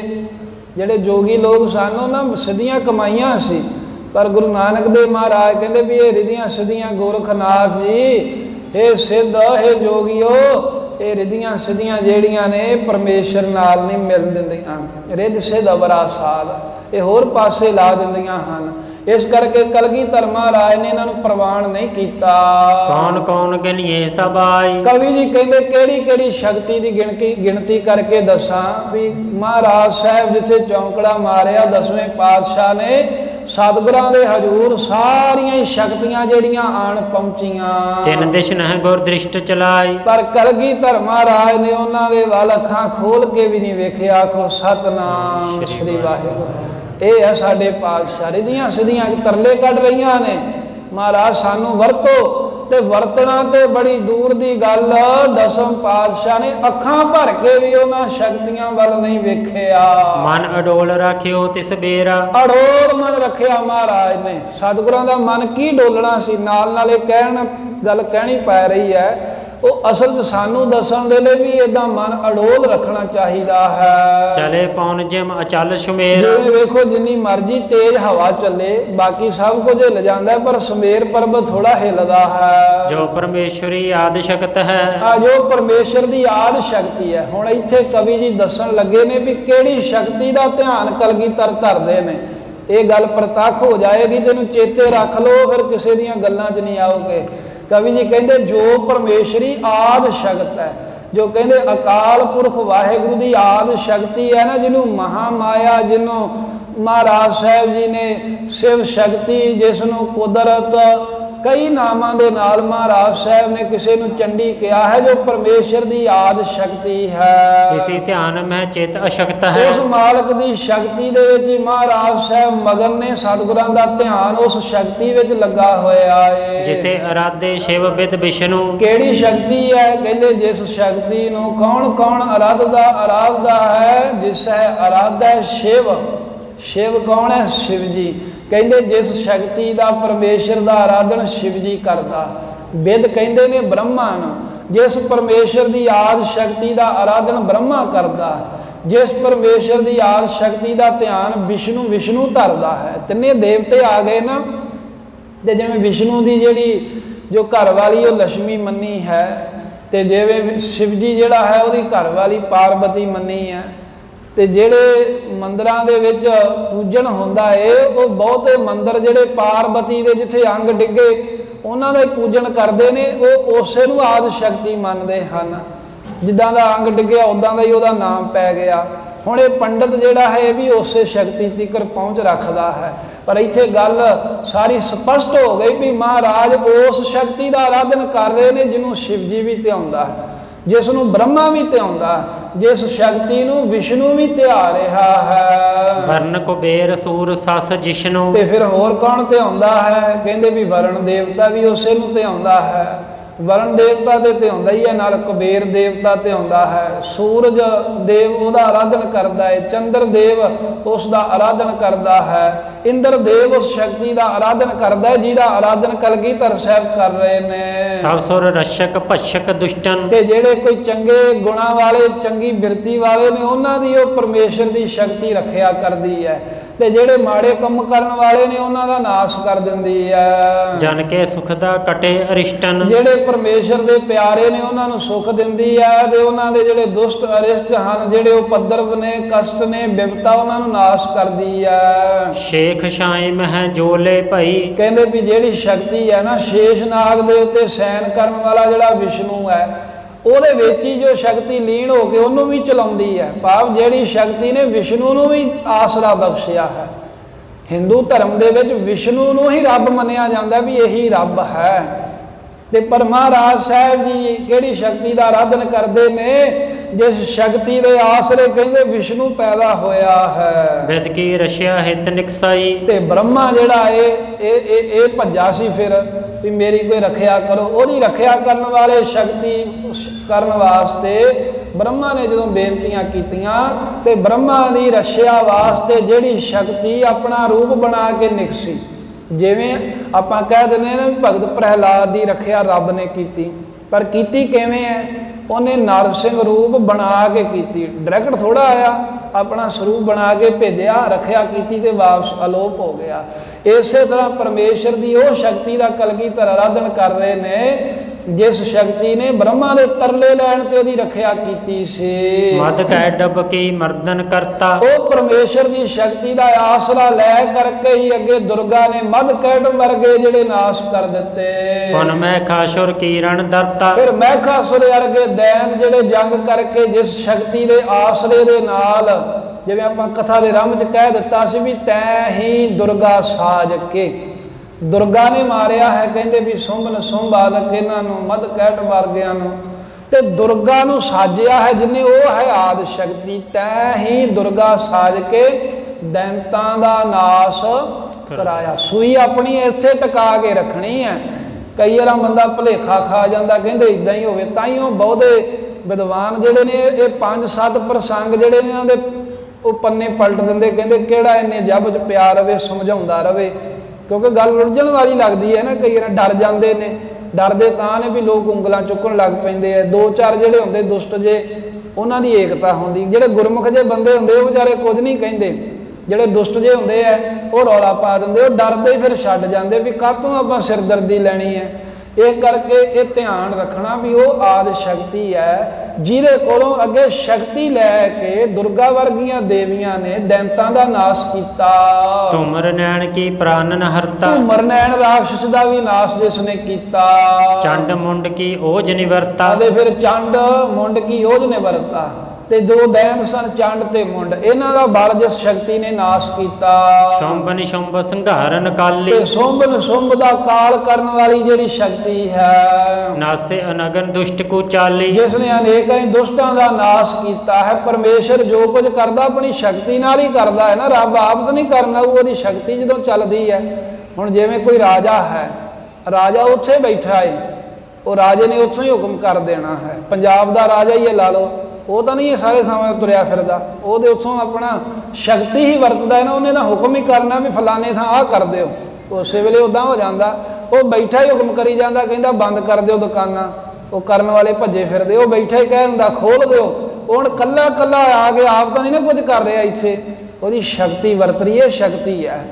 ਇਹ ਇੱਕ ਉਦਾਹਰਣ ਹੀ ਹੈ, ਇਹ ਤਾਂ ਕੁਝ ਵੀ ਨਹੀਂ ਮਾਲਕ ਦੇ ਅੱਗੇ, ਪਰ ਉਦਾਹਰਣ ਦੇ ਰਹੇ ਆ ਵੀ ਜਿਵੇਂ ਇੱਕ ਰਾਜਾ ਕਿਤੇ ਬੈਠਾ ਏ, ਉਹ ਰਾਜਾ ਖੁਦ ਕੰਮ ਕਰਨ ਦੇ ਵਾਸਤੇ ਥੋੜਾ ਤੁਰਿਆ ਫਿਰਦਾ ਥਾਂ ਥਾਂ, ਪਰ ਕਹਿ ਦਿੰਦੇ ਆ ਵੀ ਇਹ ਫਲਾਣੇ ਰਾਜੇ ਨੇ ਕੀਤਾ। ਸੜਕਾਂ ਬਣੀਆਂ ਹੋਣ, ਕਹਿੰਦੇ ਵੀ ਇਹ ਫਲਾਣੇ ਨੇ ਬਣਵਾਈਆਂ, ਉਹਦੇ ਕਰਕੇ ਬਣੀਆਂ। ਉਹ ਤਾਂ ਨਹੀਂ ਬਣਾਉਣ ਆਇਆ, ਬਣਾਇਆ ਕਿਸੇ ਨੇ, ਲੋਕ ਕਿਤੇੋਂ ਆਇਆ, ਕੰਮ ਕੋਈ ਕਰਾਉਂਦਾ ਰਿਹਾ, ਦਿਹਾੜੀ ਕੋਈ ਕਰਦਾ ਰਿਹਾ, ਪਰ ਕਹਿ ਦਿੰਦੇ ਨੇ ਵੀ ਇਹ ਫਲਾਣੇ ਨੇ ਬਣਾਈ। ਉੱਥੇ ਜਿੱਥੇ ਨੀਂਹ ਪੱਥਰ ਰੱਖਿਆ ਹੁੰਦਾ ਨਾ, ਉੱਥੇ ਲਿਖਿਆ ਹੁੰਦਾ ਇਹ ਫਲਾਣਾ ਫਲਾਣਾ ਮੰਤਰੀ ਆਇਆ, ਉਹਨੇ ਕਹਿੰਦੇ ਵੀ ਇਹ ਸਾਰਾ ਕੁਝ ਕਰਵਾਇਆ। ਉਦਘਾਟਨ ਹੁੰਦਾ, ਉਹਨਾਂ ਦਾ ਨਾਂ ਨਹੀਂ ਲਿਖਿਆ ਜਾਂਦਾ। ਜਿਹੜੇ ਉੱਥੇ ਗਰਮੀ ਦੇ ਵਿੱਚ ਲੋਕ ਜਿਹੜੇ ਸਨ ਲਿਆਉਂਦੇ ਰਹੇ, ਜਿਹੜੇ ਸੜਦੇ ਰਹੇ, ਉਹਨਾਂ ਦਾ ਨਹੀਂ ਕੰਮ ਹੁੰਦਾ, ਉਹਨਾਂ ਦਾ ਨਾਂ ਨਹੀਂ ਲਿਆ ਜਾਂਦਾ। ਇੱਥੇ ਸਤਿਗੁਰੂ ਸਾਹਿਬ ਜੀ ਇਹ ਗੱਲ ਜਣਾ ਰਹੇ ਨੇ ਵੀ ਰੱਬ ਦੀ ਸ਼ਕਤੀ ਦੇ ਰਾਹੀਂ ਸਭ ਕੁਝ ਹੁੰਦਾ ਹੈ। ਪਰਮੇਸ਼ਰ ਤਾਂ ਨਹੀਂ ਹੁਣ ਸਾਰਾ ਕੁਝ ਆਪ ਕਰੂ, ਉਹਦਾ ਤੇ ਹੁਕਮ ਹੀ ਹੋਣਾ। ਉਹਨੇ ਕਹਿ ਦਿੱਤਾ ਕੀਤਾ ਬਸਾਓ ਇੱਕੋ ਕਵਾਓ ਤਿਸਤੇ ਹੋਏ ਲੱਖ ਦਰਿਆਓ, ਕਹਿ ਦਿੱਤਾ ਵੀ ਇੱਕ ਤੋਂ ਅਨੇਕਾਂ ਹੋ ਜਾਵਾਂ ਤੇ ਆਪਣੇ ਆਪ ਉਹਦੀ ਸ਼ਕਤੀ ਅੱਗੇ ਕੰਮ ਕਰਦੀ ਹੈ। ਇਸੇ ਤਰ੍ਹਾਂ ਕਵੀ ਜੀ ਕਹਿੰਦੇ ਨੇ ਮਹਾਰਾਜ ਦਸਮ ਪਾਤਸ਼ਾਹ ਉਸ ਸ਼ਕਤੀ ਦਾ ਆਰਾਧਨ ਕਰ ਰਹੇ ਨੇ ਜਿਸ ਸ਼ਕਤੀ ਨੇ ਮਾਲਕ ਦੇ ਹੁਕਮ ਦੇ ਨਾਲ ਦੁਸ਼ਟ ਨਾਸ਼ ਕੀਤੇ ਅਨੇਕਾਂ ਹੀ ਜਿਹੜੇ ਪੁੱਠੇ ਕੰਮ ਕਰਦੇ ਸਨ। ਜਗ ਕਰਤਾ ਪ੍ਰਤਪਾਲ ਵਿਸਾਲੀ। ਫਿਰ ਉਹ ਸ਼ਕਤੀ ਕਿਹੜੀ ਹੈ? ਉਹ ਸਾਰੇ ਜਗਤ ਦੀ ਕਰਤਾ ਹੈ, ਰਚਨਹਾਰ ਹੈ, ਸਾਰਿਆਂ ਦੀ ਪ੍ਰਤਪਾਲਨਾ ਕਰਨ ਵਾਲੀ ਉਹ ਸ਼ਕਤੀ ਦੀ ਗੱਲ ਕਰ ਰਹੇ ਹਨ। ਹੁਣ ਦੁਰਗਾ ਜਿਹੜੀ ਹੈ, ਕੋਈ ਕਾਲੀ ਕਹਿ ਲਏ, ਕੋਈ ਜਵਾਲਾਮੁਖੀ, ਇਹ ਜਗਤ ਦੀ ਰਚਨਾ ਥੋੜਾ ਕਰਦੀ ਹੈ, ਜਗਤ ਦੀ ਪਾਲਣਾ ਥੋੜਾ ਕਰਦੀ ਹੈ। ਮਹਾਰਾਜ ਸਾਹਿਬ ਜੀ ਕਹਿੰਦੇ ਨੇ 7 ਸ਼ਕਤੀਆਂ ਮੰਨੀਆਂ ਨੇ ਇਹਨਾਂ ਨੇ ਵੀ 7 ਦੇਵੀਆਂ ਨੇ, ਵੱਖ-ਵੱਖ ਨਾਂ ਰੱਖੇ ਹੈ। ਉਹਨਾਂ ਵਿੱਚ ਤਾਕਤ ਜਿਹਦੀ ਪਿੱਛੋਂ ਵਰਤ ਰਹੀ ਹੈ ਉਹ ਆਦਿ ਸ਼ਕਤੀ ਹੈ ਜੋ ਜਗਤ ਨੂੰ ਪੈਦਾ ਕਰਦੀ, ਜਗਤ ਦੀ ਪਾਲਣਾ ਕਰਦੀ ਹੈ। ਸਭ ਸੰਘਾਰਨ ਪ੍ਰਲਯ ਕਰਲੀ। ਮਾਲਕ ਦੀ ਉਹ ਸ਼ਕਤੀ ਸਭ ਨੂੰ ਮਾਰ ਕਰਕੇ ਪਰਲੇ ਲਿਆਉਂਦੀ ਹੈ। ਜਿਸ ਕੋ ਆਦਨ ਅੰਤ ਕਦਾਈ। ਉਹ ਸ਼ਕਤੀ ਦਾ ਆਰਾਧਨ ਕਲਗੀਧਰ ਕਰ ਰਹੇ ਨੇ ਜਿਹਦਾ ਨਾ ਕੋਈ ਆਦ ਹੈ ਤੇ ਨਾ ਜਿਹਦਾ ਕੋਈ ਅੰਤ ਹੈ। ਕਿਸ ਤੇ ਪਾਰ ਨਾ ਪਾਇਓ ਜਾਈ। ਉਸ ਸ਼ਕਤੀ ਦਾ ਕਿਸੇ ਦੇ ਕੋਲੋਂ ਪਾਰਾਵਾਰ ਨਹੀਂ ਪਾਇਆ ਜਾਂਦਾ। ਇਹ ਬਾਹਮਣ ਕਹਿੰਦਾ ਵੀ ਮੈਂ ਚੰਡੀ ਸਿੱਧ ਕੀਤੀ ਹੈ। ਇੱਥੇ ਜਿਹੜੀ ਸ਼ਕਤੀ ਦਾ ਮਹਾਰਾਜ ਆਰਾਧਨ ਕਰਦੇ ਨੇ ਉਹਦਾ ਤੇ ਕੋਈ ਪਾਰਾਵਾਰ ਹੀ ਨਹੀਂ ਪਾ ਸਕਦਾ। ਸਿੱਧ ਕਰਨਾ ਹੁੰਦਾ ਵੀ ਕਾਬੂ ਕੀਤੀ, ਰੱਬ ਦੀ ਸ਼ਕਤੀ ਨੂੰ ਕੋਈ ਕਾਬੂ ਥੋੜਾ ਕਰ ਸਕਦਾ ਹੈ। ਪਰਮ ਜੋਤ ਕੀ ਜੋਤ ਮਹਾਨੀ। ਪਰਮ ਜੋਤ ਕੀ ਜੋਤ ਮਹਾਨੀ, ਜਿਹੜਾ ਪਰਮ ਜੋਤੀ ਸਰੂਪ ਪਰਮੇਸ਼ਰ ਹੈ ਉਸੇ ਦੀ ਕਹਿੰਦੇ ਮਹਾਨ ਜੋਤ ਉਹਦੀ ਸ਼ਕਤੀ ਹੈ। ਸਿਮਰੇ ਜਹਾਂ ਕਹਾਂ ਬਰਦਾਨੀ। ਜਿੱਥੇ ਕੋਈ ਸਿਮਰਨ ਕਰੇ ਉੱਥੇ ਹੀ ਬਖਸ਼ਾ ਕਰਦੀ ਹੈ। ਤਾਹੇ ਆਰਾਧਨ ਤਤਪਰ ਹੋਏ। ਉਸ ਸ਼ਕਤੀ ਨੂੰ ਆਰਾਧਨ ਦੇ ਵਿੱਚ ਮਹਾਰਾਜ ਤਤਪਰ ਹੋਏ ਨੇ। ਕਿਸੇ ਸਮਝ ਨਾ ਲਿਓ ਵੀ ਹੋਰ ਕੋਈ ਮੂਰਤੀ ਦਾ ਆਰਾਧਨ ਕਰਦੇ ਨੇ। ਕਵੀ ਜੀ ਨੇ ਸਪਸ਼ਟ ਕਰ ਦਿੱਤਾ ਤਪ ਹੈ ਤਪਨ ਜਾਵਦ ਨਹਿ ਜੋਏ। ਕਹਿੰਦੇ ਵੀ ਜਦ ਤੱਕ ਉਹਦੇ ਦਰਸ਼ਨ ਪ੍ਰਤੱਖ ਕਰਕੇ ਨਹੀਂ ਅਸੀਂ ਵਿਖਾ ਦਿੰਦੇ। ਧਿਆਨ ਪਰਾਇਨ ਕਰਨ ਪ੍ਰਤੱਛ। ਉਹਨੂੰ ਪ੍ਰਤੱਖ ਕਰਨ ਦੇ ਲਈ ਧਿਆਨ ਉਸ ਦਾ ਲਾਉਂਦੇ ਨੇ। ਦਰਸ਼ ਬਿਲੋਚਨ ਗੋਚਰ ਸਵੱਛ। ਪਵਿੱਤਰ ਸਰੂਪ ਨੂੰ ਦਰਸ਼ਨਾਂ ਦੇ ਨਾਲ ਮਹਾਰਾਜ ਜੀ ਨੇਤਰਾਂ ਗੋਚਰਾ ਕਰਿਆ ਚਾਹੁੰਦੇ ਨੇ। ਸਾਰਿਆਂ ਦੇ ਨੇਤਰ ਗੋਚਰਾ ਸ਼ਕਤੀ ਨੂੰ ਕਰਿਆ ਚਾਹੁੰਦੇ ਨੇ। ਉਹ ਸ਼ਕਤੀ ਦਾ ਸਰਗੁਣ ਸਰੂਪ ਮਹਾਰਾਜ ਪ੍ਰਗਟ ਕਰਨਾ ਚਾਹੁੰਦੇ ਨੇ। ਉਹ ਆਪਾਂ ਆਉਣ ਵਾਲੇ ਸਮੇਂ ਸਰਵਣ ਕਰ ਹੀ ਲਵਾਂਗੇ। ਇਵੇਂ ਕਲਗੀਧਰ ਮਹਾਰਾਜ ਸਾਹਿਬ ਜਿਸ ਸ਼ਕਤੀ ਨੂੰ ਆਰਾਧਦੇ ਨੇ, ਕਵੀ ਜੀ ਨੇ ਇਹ ਸਪਸ਼ਟ ਸ਼ਬਦਾਂ 'ਚੋਂ ਗੱਲ ਕਹਿ ਦਿੱਤੀ ਵੀ ਨਾ ਉਹਦਾ ਅੰਤ ਹੈ ਨਾ ਪਾਰਾਵਾਰ ਹੈ। ਸਭ ਦੇਵਤੇ ਵੀ ਉਹਦਾ ਆਰਾਧਨ ਕਰਦੇ ਨੇ। ਹੋਈਆਂ ਨੇਕਾਂ ਭੁੱਲਾਂ ਬਖਸ਼ ਦੇਣੀਆਂ। ਤਾਹੇ